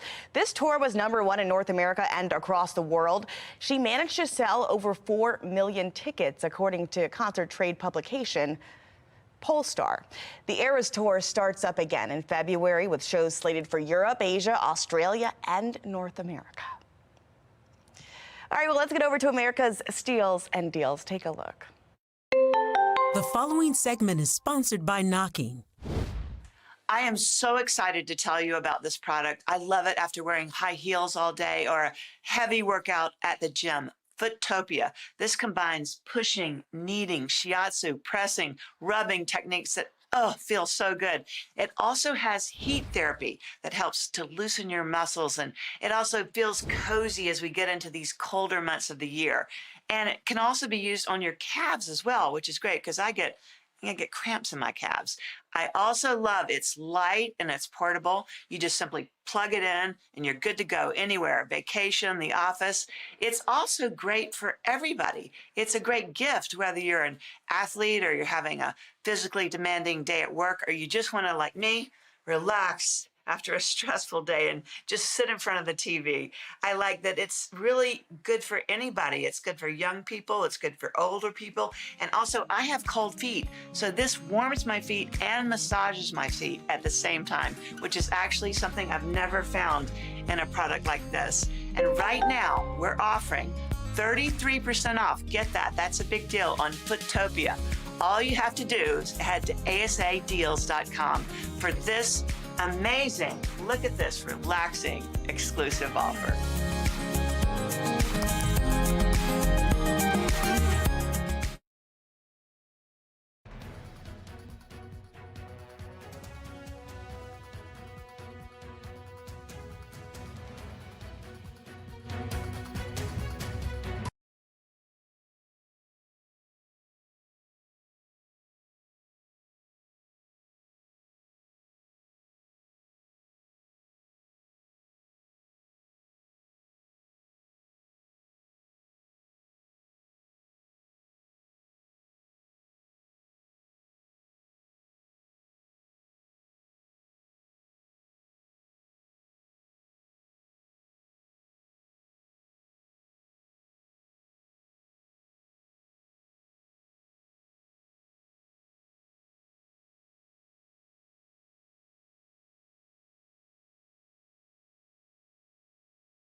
A woman in Fells Point seemingly tears up a Tesla, and it's all caught on camera.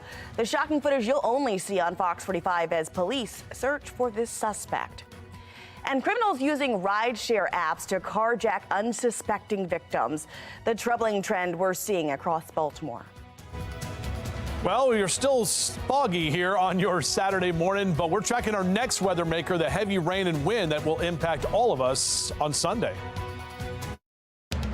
Live from WBFF in Baltimore, this is Fox 45 Morning News.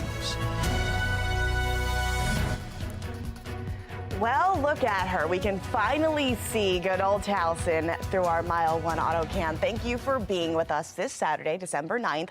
I'm Taylor Stewart. Let's go ahead and check in on your forecast. Meteorologist Justin Chambers in on a Saturday for us this weekend. Good morning, Justin. Yeah, good morning, Taylor. Good morning, all of you. Happy to be here with you. Hopefully you're enjoying your weekend, and this is the day to get some stuff done. Even though it's a little foggy out there, that sun is trying to break that cloud cover up, and we should see that fog lift within the next hour or two. And then we're on our way to kind of a mild afternoon, but it's all of the rain and wind that we've got to deal with tomorrow as that next weather maker rolls in. Dense fog advisory should continue for the next hour. You can see most of us there in the gray, central Maryland out to the eastern shore and all the way up toward Philly, New Jersey, and Pennsylvania, Delaware in that same dense fog advisory. Lower 40s, Cockeysville down through Baltimore City, 39 in Brooklyn Park right now, 37 Dundalk through Essex and Middle River, and we're at 41 in Glen Burnie and Pasadena. So after our foggy Saturday morning, a mild afternoon ahead. We're tracking that rain and wind, however, for tomorrow. Numbers today will slide to the mid to upper 50s, similar to where we ended up yesterday. And again, we should see more of that sun trying to break through as we head later into the day. Back with your full forecast. We'll take you through that next weather maker coming up. All right, this morning in a story you're seeing first on Fox, a suspect captured on camera appearing to slash a woman's car in Upper Fells Point. Baltimore police are now trying to put a name to the face. As Vincent Hill spoke to the victim, he has this video you'll only see here on Fox 45. Pay close attention to the top left of your screen. A woman can be seen exiting an apartment in Upper Fells and crossing the street. Gutted is the word that comes to mind. I just almost sick to my stomach and just in disbelief. What she does next, gut-wrenching, according to Sarah Patal. The entire incident captured on her car's surveillance cameras. Goes directly to my car, sits on the curb, and then pulls a pair of scissors out of her pocket. The woman can be seen looking around before carving into the entire driver's side of Sarah's car. She's very angry. You can see the anger in her face as she is destroying my car. And I don't know why. And then she walks off. Walking off and leaving behind thousands of dollars worth of damage. To make matters worse, do you know this woman? No, not at all. The vandalism, Sarah says, was unprovoked. Why did you do this? I just don't understand. Proceeded on down to the driver's side. Baltimore police are looking to identify the woman in the video, but are at a dead end when putting a name to the face. They've basically told me until we can figure out who this woman is, because even though we saw her come out of that apartment building, we can't prove that she lives there. Until we have a name and an apartment number, they can't proceed with charges. Meanwhile, Sarah wanting more to be done about Baltimore's crime crisis. Just the punishment for the crime, to suit the crime. I feel like maybe that's lacking in the city a bit.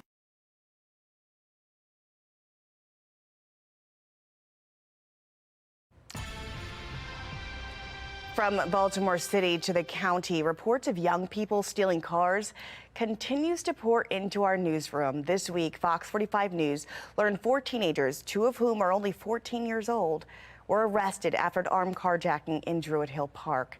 Investigators say those teens used a rideshare app to gain access to the driver, assaulting him and then attempting to steal his car in West Baltimore. It is just the latest example of juveniles using an app or a website that offers a good or a service in order to commit a crime. Just last week, a Pennsylvania teen was shot and killed in West Baltimore after answering an ad for a car on Facebook Marketplace. Police have since arrested and charged Marquise Harris with his murder. And in another case, investigators say 3 teens pretended to want to buy a pair of shoes placed on the website OfferUp. They ended up being robbed. The seller in East Baltimore. Now, in this case, police enlisted the help of U.S. Marshals. The federal agency says they're receiving more and more cases involving wanted juveniles. Whenever there's a situation where the person is presenting a threat to public safety, where their crimes directly influence people's decisions whether they want to leave the house or not, something has to be done, and that's why the United States Marshal Service is involved. We want to work with our local partners to take these violent individuals off the street, regardless of their age. Well, kids have been a major contributor to the spike in car thefts as well this year. Baltimore police reporting juvenile car thefts are up more than 166% last year. We want to bring in law enforcement expert Melissa Pinkleton. Good morning, Melissa. Good morning. Good morning. Now the holidays are here, and marketplace apps often offer items at a much more affordable price, but it's not without risk. Tell us a little bit about the risk maybe associated with using some of these apps.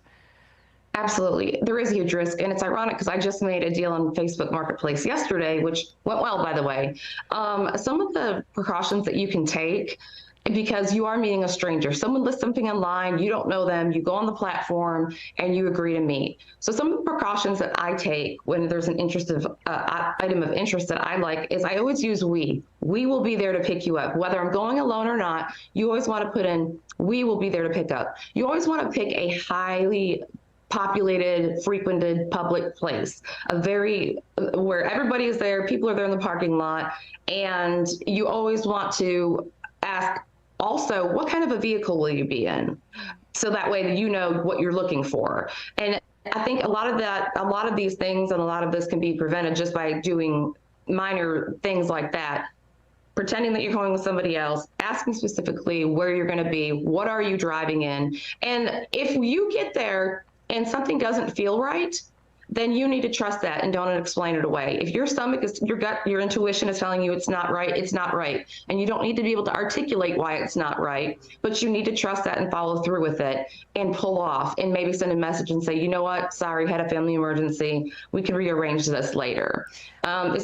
Go ahead.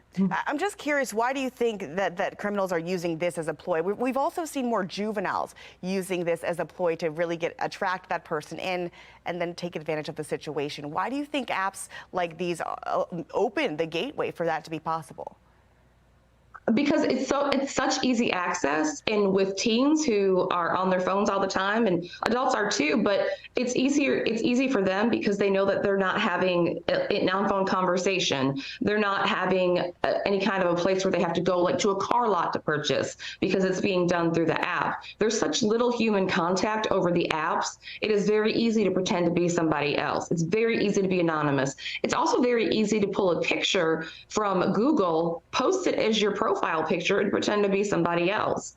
And that would be another measure I would use as well. If I'm going to buy something from somebody or sell something in their profile picture on Facebook, you can take that picture and copy it into Google reverse images and search that picture to make sure it hasn't been used. Almost like a catfishing scheme is what it would be using the picture. But that's an extra measure that you can take as well. Also, when you get out of your car and you do meet somebody, just make sure that you stay near your vehicle, and they should be somewhat near your vehicle as well. But again, in a very public area where there's a lot of bystanders. And I don't want to incite additional fear, because you said yourself you just used Facebook Marketplace. I've used it too. We all use rideshare apps. Is this something you're advising folks not do during the holidays, given what we're seeing, or do you say just add the extra caution? I'm not saying not do it. What I am saying is if you do it, and if it feels too good to be true, then it's not true. If your stomach is telling you it's wrong, it's wrong. Use it, but add abundance of caution and precaution. Add all of the abundance to it. But that's what it's there for. And there are really good deals there. And there are a lot of honest people who are on those apps as well. But an abundance of caution, especially this time of year, this is one of the most violent times of year. Crime is the highest because people are trying to get Christmas. And also, I'm going to throw in here lastly, the country has a bit of a parenting issue. There's no coincidence that it's juveniles, so just use an abundance of caution. But I still think that it shouldn't be just a shutdown of the app. Absolutely. Melissa Pinkleton, thank you for joining us this morning, getting us all our tips ready as we continue our shopping, try to stay safe, and we'll stay in touch. Thank you, Melissa. Thank you. All right. Well, the County Inspector General now says her job is under attack. Her response to an amendment that could slash her ability to hold lawmakers accountable. The fog is starting to lift a little bit out there, but we're tracking our next weather maker, the wind and the rain that will impact pretty much most of us tomorrow afternoon. We'll talk about it coming up on Fox 45 Morning News. This is the weekend edition.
Right, happening tomorrow, the Ravens and Rams go head-to-head right here in Baltimore. And if you're not going to the game, you know where you can watch all the action right here on Fox 45. Our pregame coverage starts at 11.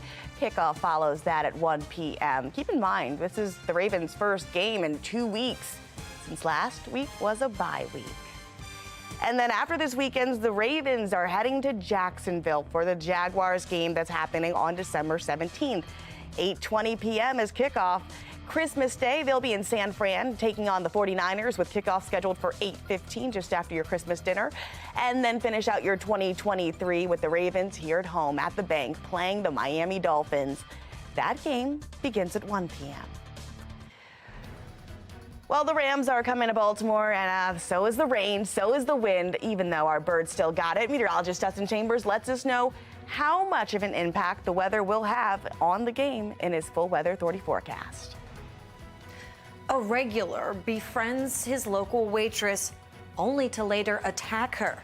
I'm Alexa Ashwell. On Maryland's Most Wanted, the taxicab assault that led to her kidnapping and the search for this fugitive.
A server accepts a friendly invite out from one of her regulars only to become a victim of a brutal rape and assault and kidnapping.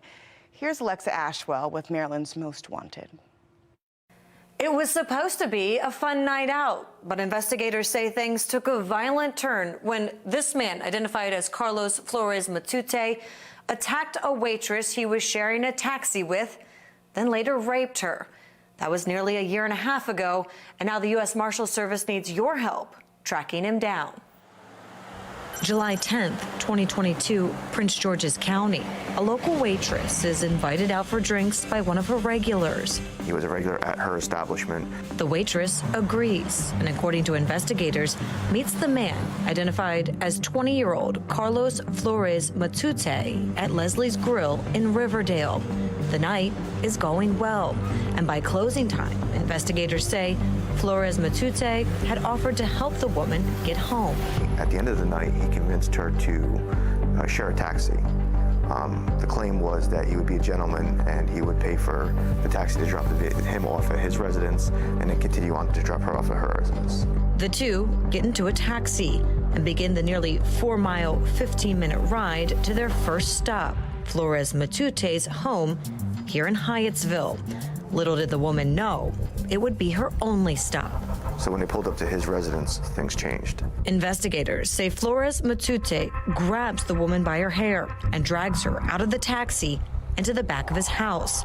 Once in the basement, strangling and threatening to kill her if she doesn't comply. He viciously assaulted her. In this case, he struck the victim, he choked her, and he brutally raped her. Hours pass. The woman manages to escape, running for help and finally calling police. She's rushed to an area hospital and there tells investigators what happened. Flores Matute is identified by the woman and later issued a criminal summons, but the 20-year-old has since vanished. When he failed to appear, the local officials referred the case to the United States Marshal Service for apprehension. Nearly a year and a half has now passed, and the search for Flores Matute has proved difficult. This individual is an undocumented citizen, and as a result, it is very easy for him to fly under the radar. He's not going to be working jobs on the books. He is not here legally, and so there's a very good chance if he is not hiding out in the state of Maryland, he may have fled back to his home country. His home country of Honduras in Central America. Investigators stress Flores Matute must be located and fear it's only a matter of time before he strikes again. The concern is repeated behavior. This person developed a rapport to convince this woman to trust him, took her out for drinks, and felt it was within his ability to just brutally assault and rape this individual. And if he can do it to someone he knows and has developed a relationship with, there's nothing stopping him from doing it to a stranger. Take a good look. Flores Matute stands at about 5'8" and weighs approximately 170 pounds. If you have any information regarding his whereabouts, you're asked to contact the U.S. Marshal Service. We have the tip line number right here, 1-877-WANTED-2. Or you can contact agents directly. This number, 202-819-5058. Remember, you can always remain anonymous, and you could earn a reward. I'm Alexa Ashwell, and this is Maryland's Most Wanted. All right, that next weather maker is on its way. Meteorologist Justin Chambers is here with a look at our forecast. And I guess when it's rolling through, that rain is really going to be a damper tomorrow, huh? Yeah, more than likely. I mean, anything you want to do outside, you want to do it today, even though we have some fog hanging around, because tomorrow will be more of an kind of inside day with the wind and the rain, even though they play football outdoors, and that's where the Ravens will do it at M&T Bank Stadium tomorrow afternoon. But the wind also going to play an issue in what takes place there. Now, our Towson cam is looking a little bit better, definitely better than this morning when we started the show at 7 o'clock. Couldn't even see down toward the Towson traffic circle. People buzzing about, getting their holiday shopping in. 42 your temp right now in Towson, and that dew point at 41 degrees. So when those numbers are close, that's typically when we see the fog rolling in, which is what we're seeing right here in the dense fog advisory. It should be allowed to expire at 10 o'clock. They haven't expanded it, so we'll see what happens with the National Weather Service at the bottom or top of the hour. Looking at our HD radar, not tracking any rain right now. The rain that we are seeing is a little light line of showers coming from the Ohio River Valley and then down toward parts of the Carolinas and into the mountains of Tennessee. So overall, this is not the next weather maker. That cold front that you see on the left-hand side of your screen, that's the one that's going to be coming in tonight and tomorrow that will really change things up and impact a lot of us.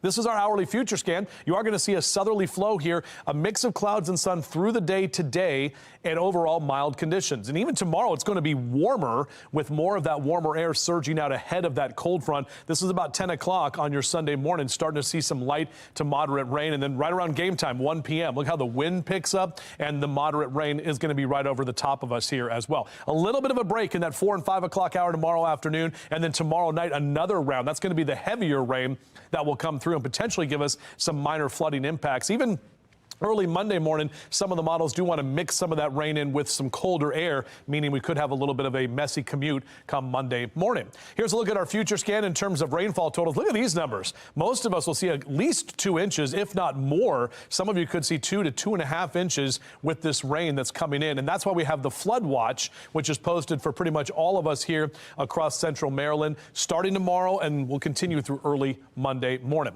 Hank the Bird making a weekend appearance. Hey, Hank, good morning. There he is, doing his thing. Yeah. Taylor. What? Oh yeah, he's a big T fan. Yeah, oh yeah, he's a big Taylor Stewart fan. So lower 50s here through noon, into the mid to upper 50s as we head into the day today. And notice our temperatures a little warmer to the south. In fact, some of you on the eastern shore will get to the lower 60s today, and then tomorrow all of us will be in the 60s. And look what happens next week. We're right back to December. Breezy and cooler for sure. Highs only in the upper 40s on Monday, but less wind, even though we stay chilly through Tuesday and Wednesday of next week. Back to you. Right. All sounds good. Well, some officials are sounding the alarm on the blueprint for Maryland's future. Why they're raising red flags on the cost of the Kerwin plan. You're watching Fox 45 Morning News, all local, all morning.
This morning, Fox 45 News is pressing lawmakers on the blueprint for Maryland's future, or the Kerwin plan.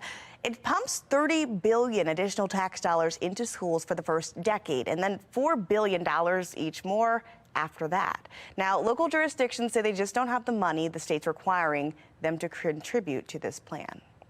We can't afford all of this. We've got this hefty bill to pay. We don't have the money to pay it. The blueprint for Maryland's future is a worthy program, but it is ambitious. And it is one that requires substantially higher funding levels from those jurisdictions that are already struggling. But there's no transparency. They've got to have a plan that actually results in change. And they've got to be able to tell us this: if we put our money here, this is what you're going to get. And if we don't deliver it, the money will recycle. Well, Governor Moore recently answered some questions about curbing the Kerwin price tag. The governor did not give a direct answer, but touted his support for the plan. For our administration, we believe deeply in the blueprint.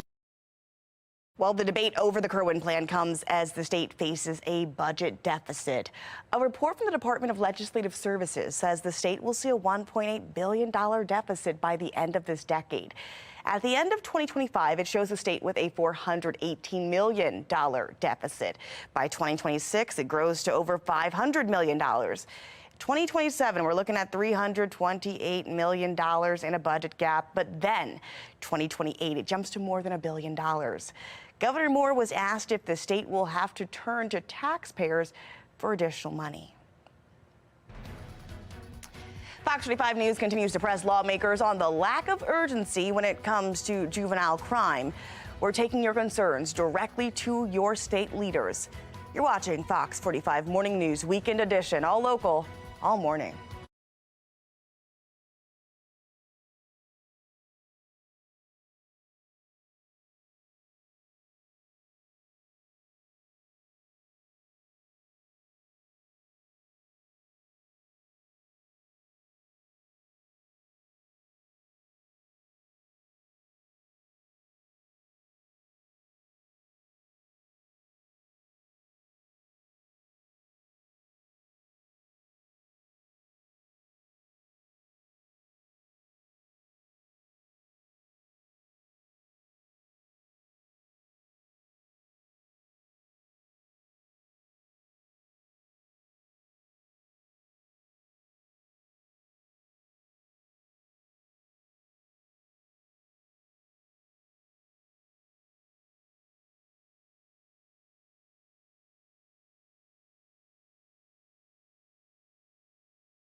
Live from WBFF in Baltimore, this is Fox 45 Morning News. Coming up on 9:30 here on Fox 45 Morning News on this Saturday, December 9th. Well, it's hard to tell which camera we're looking at of here because it is foggy. Those low-lying Toyota Inner Harbor Skycam. That's Inner Harbor Skycam, according to meteorologist Justin Chambers. Well, come in studio with us. It's bright and sunny in here. I'm Taylor Stewart. Let's go ahead and jump into your forecast. Meteorologist Justin Chambers. We saw some, okay, the fog behind you in Towson has dissipated. Well, it's lifted. Yeah, it is lifting as we speak. And yeah, overall, not a bad start to your morning. It was definitely a lot foggier just a little while ago, but now things are lightening up just a bit. And we actually have temperatures that are cool now. You can see those on the right side of your screen. A lot of us are hanging out in the 40s, but we're actually going to see mild numbers for the afternoon with mid to upper 50s later today. And we should see at least some pockets of sunshine. We still have that dense fog advisory for the next 30 minutes, so we'll see if that is allowed to expire on time or if they'll expand it. I don't believe that they will, but there are still some foggy spots. So 37 your temp right now in Westminster, 39 in Bel Air, Eastern Shore, some 30s and 40s. Cambridge at 46 right now, 39 Annapolis and 42 currently in Baltimore City. So the weather story looks like this. After our foggy Saturday morning, overall a mild afternoon ahead, and we are tracking the rain and wind, our next weather maker for tomorrow. Now,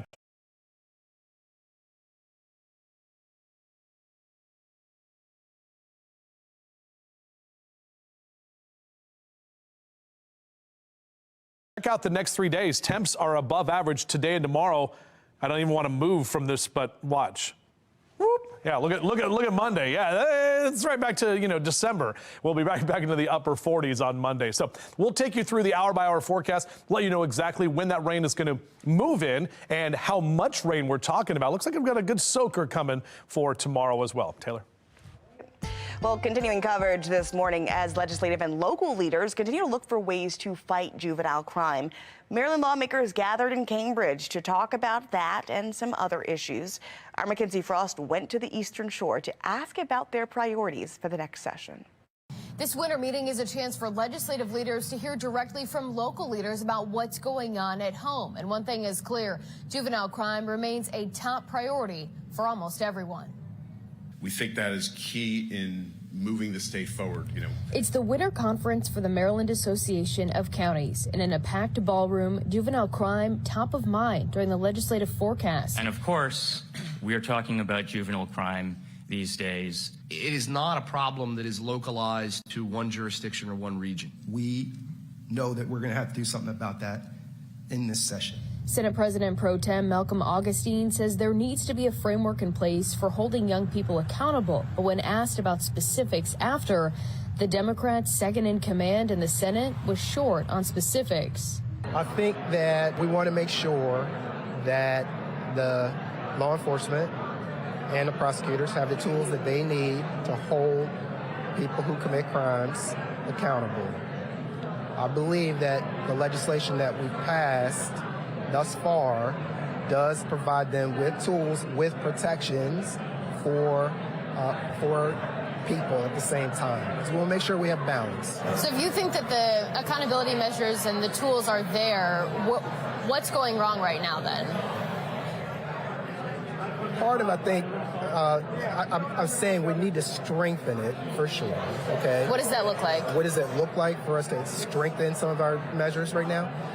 That's what I'm saying to you, that I'm looking at Chairman Smith, things that they have been working on. Senator Augustine punting to Judiciary Chairman Will Smith, who's already on record saying he doesn't want to make large repeals of the juvenile justice laws.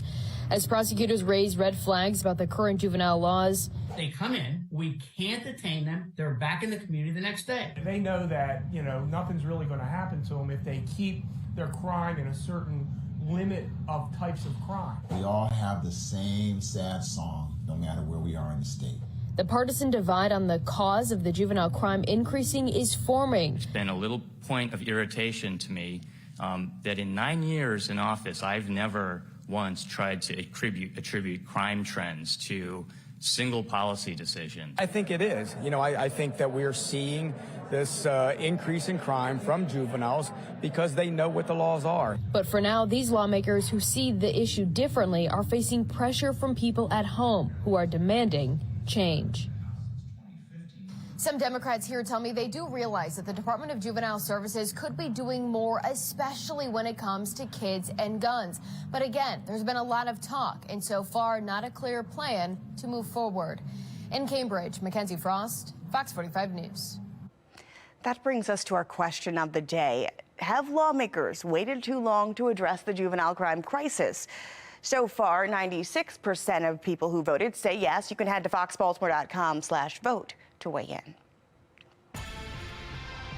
Switching gears here now to the battle brewing between the Baltimore City County Council and the chair of the Inspector General's office. This continues as Fox 45 sat down with an exclusive interview with Council Chair Julian Jones, who defended his push to weaken the IG's office.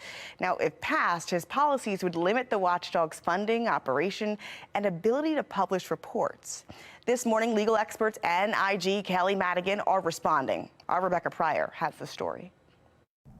The wording in red is what has Inspector General Kelly Madigan seeing red. Any one of these proposed amendments were in fact to pass, it would compromise the work of the office. They're the last-minute markups on a bill 2 years in the making, a bill that was meant to strengthen her office based on recommendations cited in this thorough 100-page report the county paid $100,000 for. No one saw, we didn't see this coming. Joanne Antoine, one of 7 Blue Ribbon Commission members behind the report, calling the changes Julian Jones has drafted deeply concerning. Honestly, the council president right now, I'd say in a lot of ways, this really is a slap in the face. They are going against our goal here of strengthening the office and instead are aiming to weaken it. Among the amendments, pulling the IG's subpoena powers for private citizens, the potential for legal fees to be reimbursed for county employees involved in the IG's investigations, and the creation of an advisory board made up of mostly county officials who would review and approve the IG's reports before they can be published. To be very clear, those items were not all my ideas. There was a compilation between myself, other members, stakeholders. Which members? Stakeholders, I'm not going to get into all the conversations that I've had with all the members. In his sit down with Fox 45, Jones, who has previously been the subject of 2 IG investigations, refusing to say where exactly the amendments came from. What do you make of that? I have no reason to think that they're anyone's ideas other than Chairman Jones. This as Madigan claims the rest of Baltimore County's council has expressed nothing but support for her office and the bill in its original form. Frankly, Ms. Pryor, it's not about what I think. It's about what all of the other subject matter experts and other inspector generals testified to before the Blue Ribbon Commission. That is not a best practice, and the commission recognized that, and that's why they didn't propose it. Fox 45 also taking the amendments to Baltimore City Inspector General Isabel Cumming. This advisory board is completely off the rails. No, that doesn't make sense. Never heard of that one either. That is actually completely unheard of in the Office of the Inspector General. According to Cumming, the policies would leave any IG across the country shocked and confused. So much so. The Association of Inspector Generals is going to be coming out with a statement on Monday to condemn these amendments because they are not best practices. What does it say about the job that Kelly Madigan is doing that this council member is trying so hard to weaken her powers? Shows incredibly well that Kelly Madigan is doing her job. And kudos to Kelly Madigan. Rebecca Pryor, Fox 45 News. While this debate is far from over, the county council will hold a public forum for residents to weigh in on these amendments, and then in the week following, they'll be brought up for a vote. Baltimore City school students can choose which high school or middle school they want to go to. The event that's happening today that will help students narrow their choices down. Temperatures are cool now, but we'll actually see a mild afternoon, tracking a few showers later, but really that heavy rain is what we're talking about for tomorrow as we track the next weather maker. We'll talk about it coming up. Coming up this week on Full Measure, after defund the police movements nationwide, there's been a stark rise in crime. Now could America be on the verge of a refund the police movement? We'll head to Atlanta, Georgia, where the city and police supporters are funding a giant new police training center that opponents have dubbed Cop City. What's driving anti-Jewish hate on college campuses in the U.S.? A new report unmasks secretive foreign sources funding some of America's universities.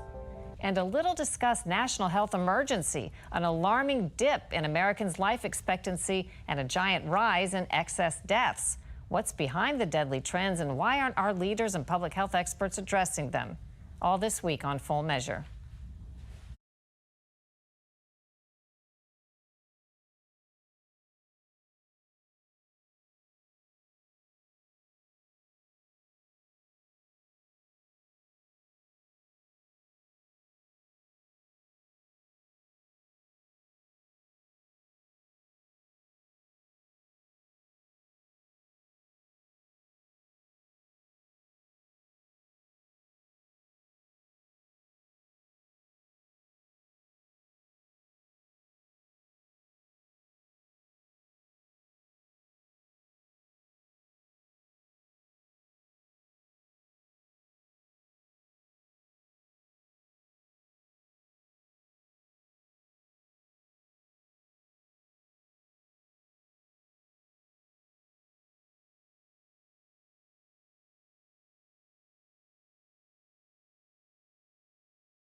All right, let's go ahead and take a look at some of the events happening in our region today. Starting at 10 o'clock this morning, Governor Wes Moore and First Lady Dawn Moore will host a public holiday open house at the Governor's House in Annapolis. Also happening at 10 a.m. this morning, Baltimore City Public Schools is hosting its annual school choice fair at the Baltimore Convention Center. City school students can choose between the middle or high school they want to go to, so this fair is really a great way for them to explore all of their options, and they'll get to meet current teachers and staff in attendance. At noon, the Baltimore Peninsula is hosting its Creative Makers pop-up market. This is a good place to find that last-minute unique handmade gift from a local artist. That is happening at 2455 House Street. Then tonight at 5 p.m. in Dundalk, the community Christmas tree lighting takes place. There's something for the whole family here. You've got live music, fire trucks, gifts, and photo opportunities with St. Claus himself. That's happening at the Popular Place Center. Where you bring your sick child can mean the difference between a life or death situation if that hospital is not pediatric ready. After the break, the troubling trend of unprepared emergency rooms. You're watching Fox 45 Morning News, all local, all morning.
Well, Spotlight on America continues its in-depth look at pediatric care in America. This morning, we're learning there's an increased risk for children when hospital emergency rooms are not pediatric ready. National investigative correspondent Angie Moreski is digging into research that shows where you go to get care for a critically ill child could mean the difference between life and death. When your child has an emergency, getting care fast is essential.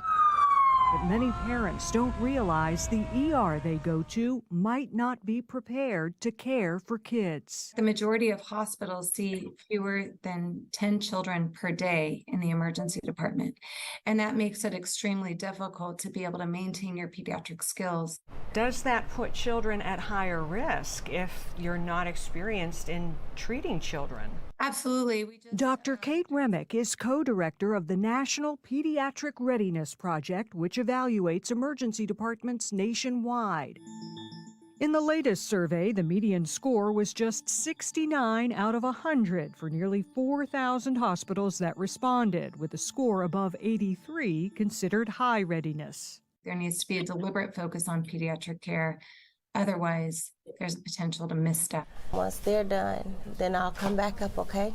Yolanda Lewis knows all too well what can go wrong when an emergency room is unprepared to care for a child. Basically, they asked me what sickle cell was. They wasn't informed or they wasn't educated on it. 3 of her 5 kids have sickle cell disease, a blood disorder that can cause seizures and strokes and requires regular blood transfusions. She'll have her port put in, and then blood transfusion for Kendra and Marvin today. The family now travels an hour and a half every month from their home in Gary, Indiana, to Beacon Children's Hospital in South Bend to get the specialized care they need. But that's not always possible in an emergency. When Marvin, now 15, was little, they had a terrible scare. I took him to the hospital close by. Nothing was wrong, they said. Something was wrong, but the hospital discharged Marvin until Yolanda called their pediatric specialist for help. They called back up to the hospital and they told me to take him back now. But the confusion continued. They didn't know how to start a transfusion. They asked me for help. Oh my goodness. As a parent, you're supposed to be able to rely on that hospital to do their job. Every time I take my kids to the emergency room, I risk the fear of them not knowing what to do. Marvin ended up being life-flighted to a children's hospital in Indianapolis. This 2019 study of hospitals nationwide, published by the American Academy of Pediatrics, found a critically ill child was 4 times more likely to die when admitted to an emergency department that is not pediatric ready. If an ER is not pediatric ready, more children die. It's absolutely true, yeah. Dr. Kate Dukevich is the medical director at Beacon Children's Hospital, where Yolanda's kids are now treated. One of the few hospitals in northern Indiana providing pediatric specialty care. There are not very many beds for kids, and we have seen that get a lot worse in the last several years. About 20% of pediatric units have closed in the U.S. over the last decade, leaving community hospitals as the main option for many families. But according to the Pediatric Readiness Project, only about half of children nationwide have access to an emergency department that is pediatric ready. Our emergency care systems were not designed with children in mind, and we need to take steps to close the gap. Remick says more training and planning are needed because caring for kids is not the same as caring for adults. The equipment needs to be obviously smaller. The medications are weight-based. Pediatric patients have different developmental needs. They have different physiology and anatomy. Emergency departments are the front line of care for children. You ready? With fewer pediatric units open, the hope is necessity will drive progress at community hospitals for the sake of families like the Lewises. What is your greatest worry? My greatest worry is that they won't get the care they need. The Pediatric Readiness Project estimates that if all emergency departments in the U.S. were pediatric ready, we could save as many as 1,400 children's lives a year. For Spotlight on America, I'm Angie Moreski. All right, let's go ahead and get over to meteorologist Justin Chambers for a look at our Saturday forecast. That fog is still kind of low-lying there, but sunnier in the afternoon. Yeah, we actually should see the sun. The sun is trying to do its thing right now to burn off some of that fog as we speak. In fact, I mean, this is zoomed in from the top of the Transamerica building. It's actually not zoomed in. This is just for perspective, and you can kind of see some of the buildings there in downtown Baltimore. But that sun eventually will break through, and we should see a pretty mild afternoon for the most part. And we do stay mainly dry today, not the situation for tomorrow, which is the next weather maker that we've been tracking all morning. 42 your temperature right now at BWI Thurgood Marshall. You see that humidity right at 100%, and that means we have that fog. So the dense fog advisory, another 10 minutes or so, should be allowed to expire for some, may get expanded until 11 o'clock for some of those areas that are still dealing with those low clouds. But overall on our HD radar, we're dry. We're not tracking any rain really for today, or at least right now. Some of these showers here just to the west of Morgantown, West Virginia, down toward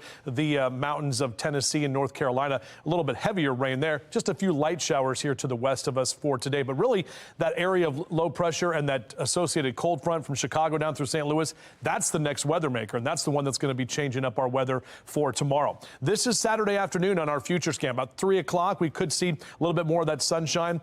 Maybe a stray shower or two trying to work in with some of those those clouds. This is tomorrow morning now. We stop the clock at 8 a.m. You'll start to see those showers develop. The wind will start to pick up as well. Right as we get to game time, noon, 1 o'clock for the Ravens game, we will see some light to moderate rain, and the wind from the south will be a little bit stronger. About 5 o'clock tomorrow afternoon, we will get a little bit of a break. And then round 2, which is going to be even stronger, comes in about 7, 8 o'clock on Sunday night and into the overnight hours. That's when we'll see most of the heaviest rain. Then that cold air is going to be shifting and potentially turning some of that rain into a little bit of a wintry mix into early Monday morning. Believe that we're going to get enough of the warm temperatures that it's not going to be a huge issue. However, your Monday morning commute will probably be a little bit slickery. What am I trying to say? Will be a little slick and could be slippery. There we go. So here we go into Monday afternoon. We're breezy and definitely cooler. All right, for our rainfall totals, we're talking a good 2 inches plus for most of us. This is going to be a good soaking rain, which is why we do have flood watches posted. Now, this is an aerial flood watch. It's basically just, hey, letting you know there could be some minor flooding. It is not a flood warning or anything at this time right now.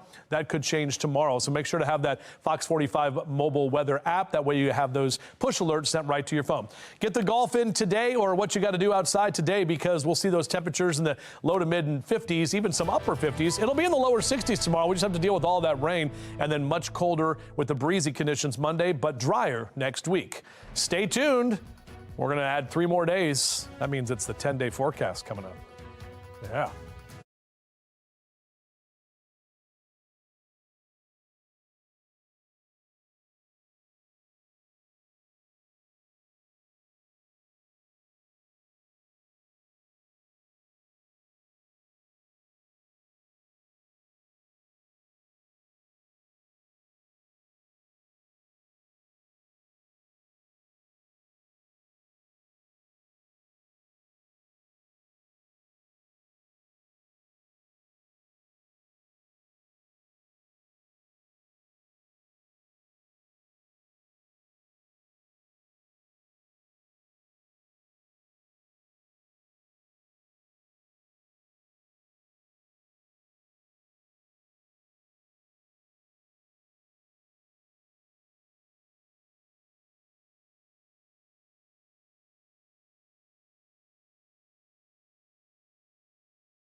That's where I stand. Do I stand? This is I your stand next spot. to you while you sit there. I shall come. You know what?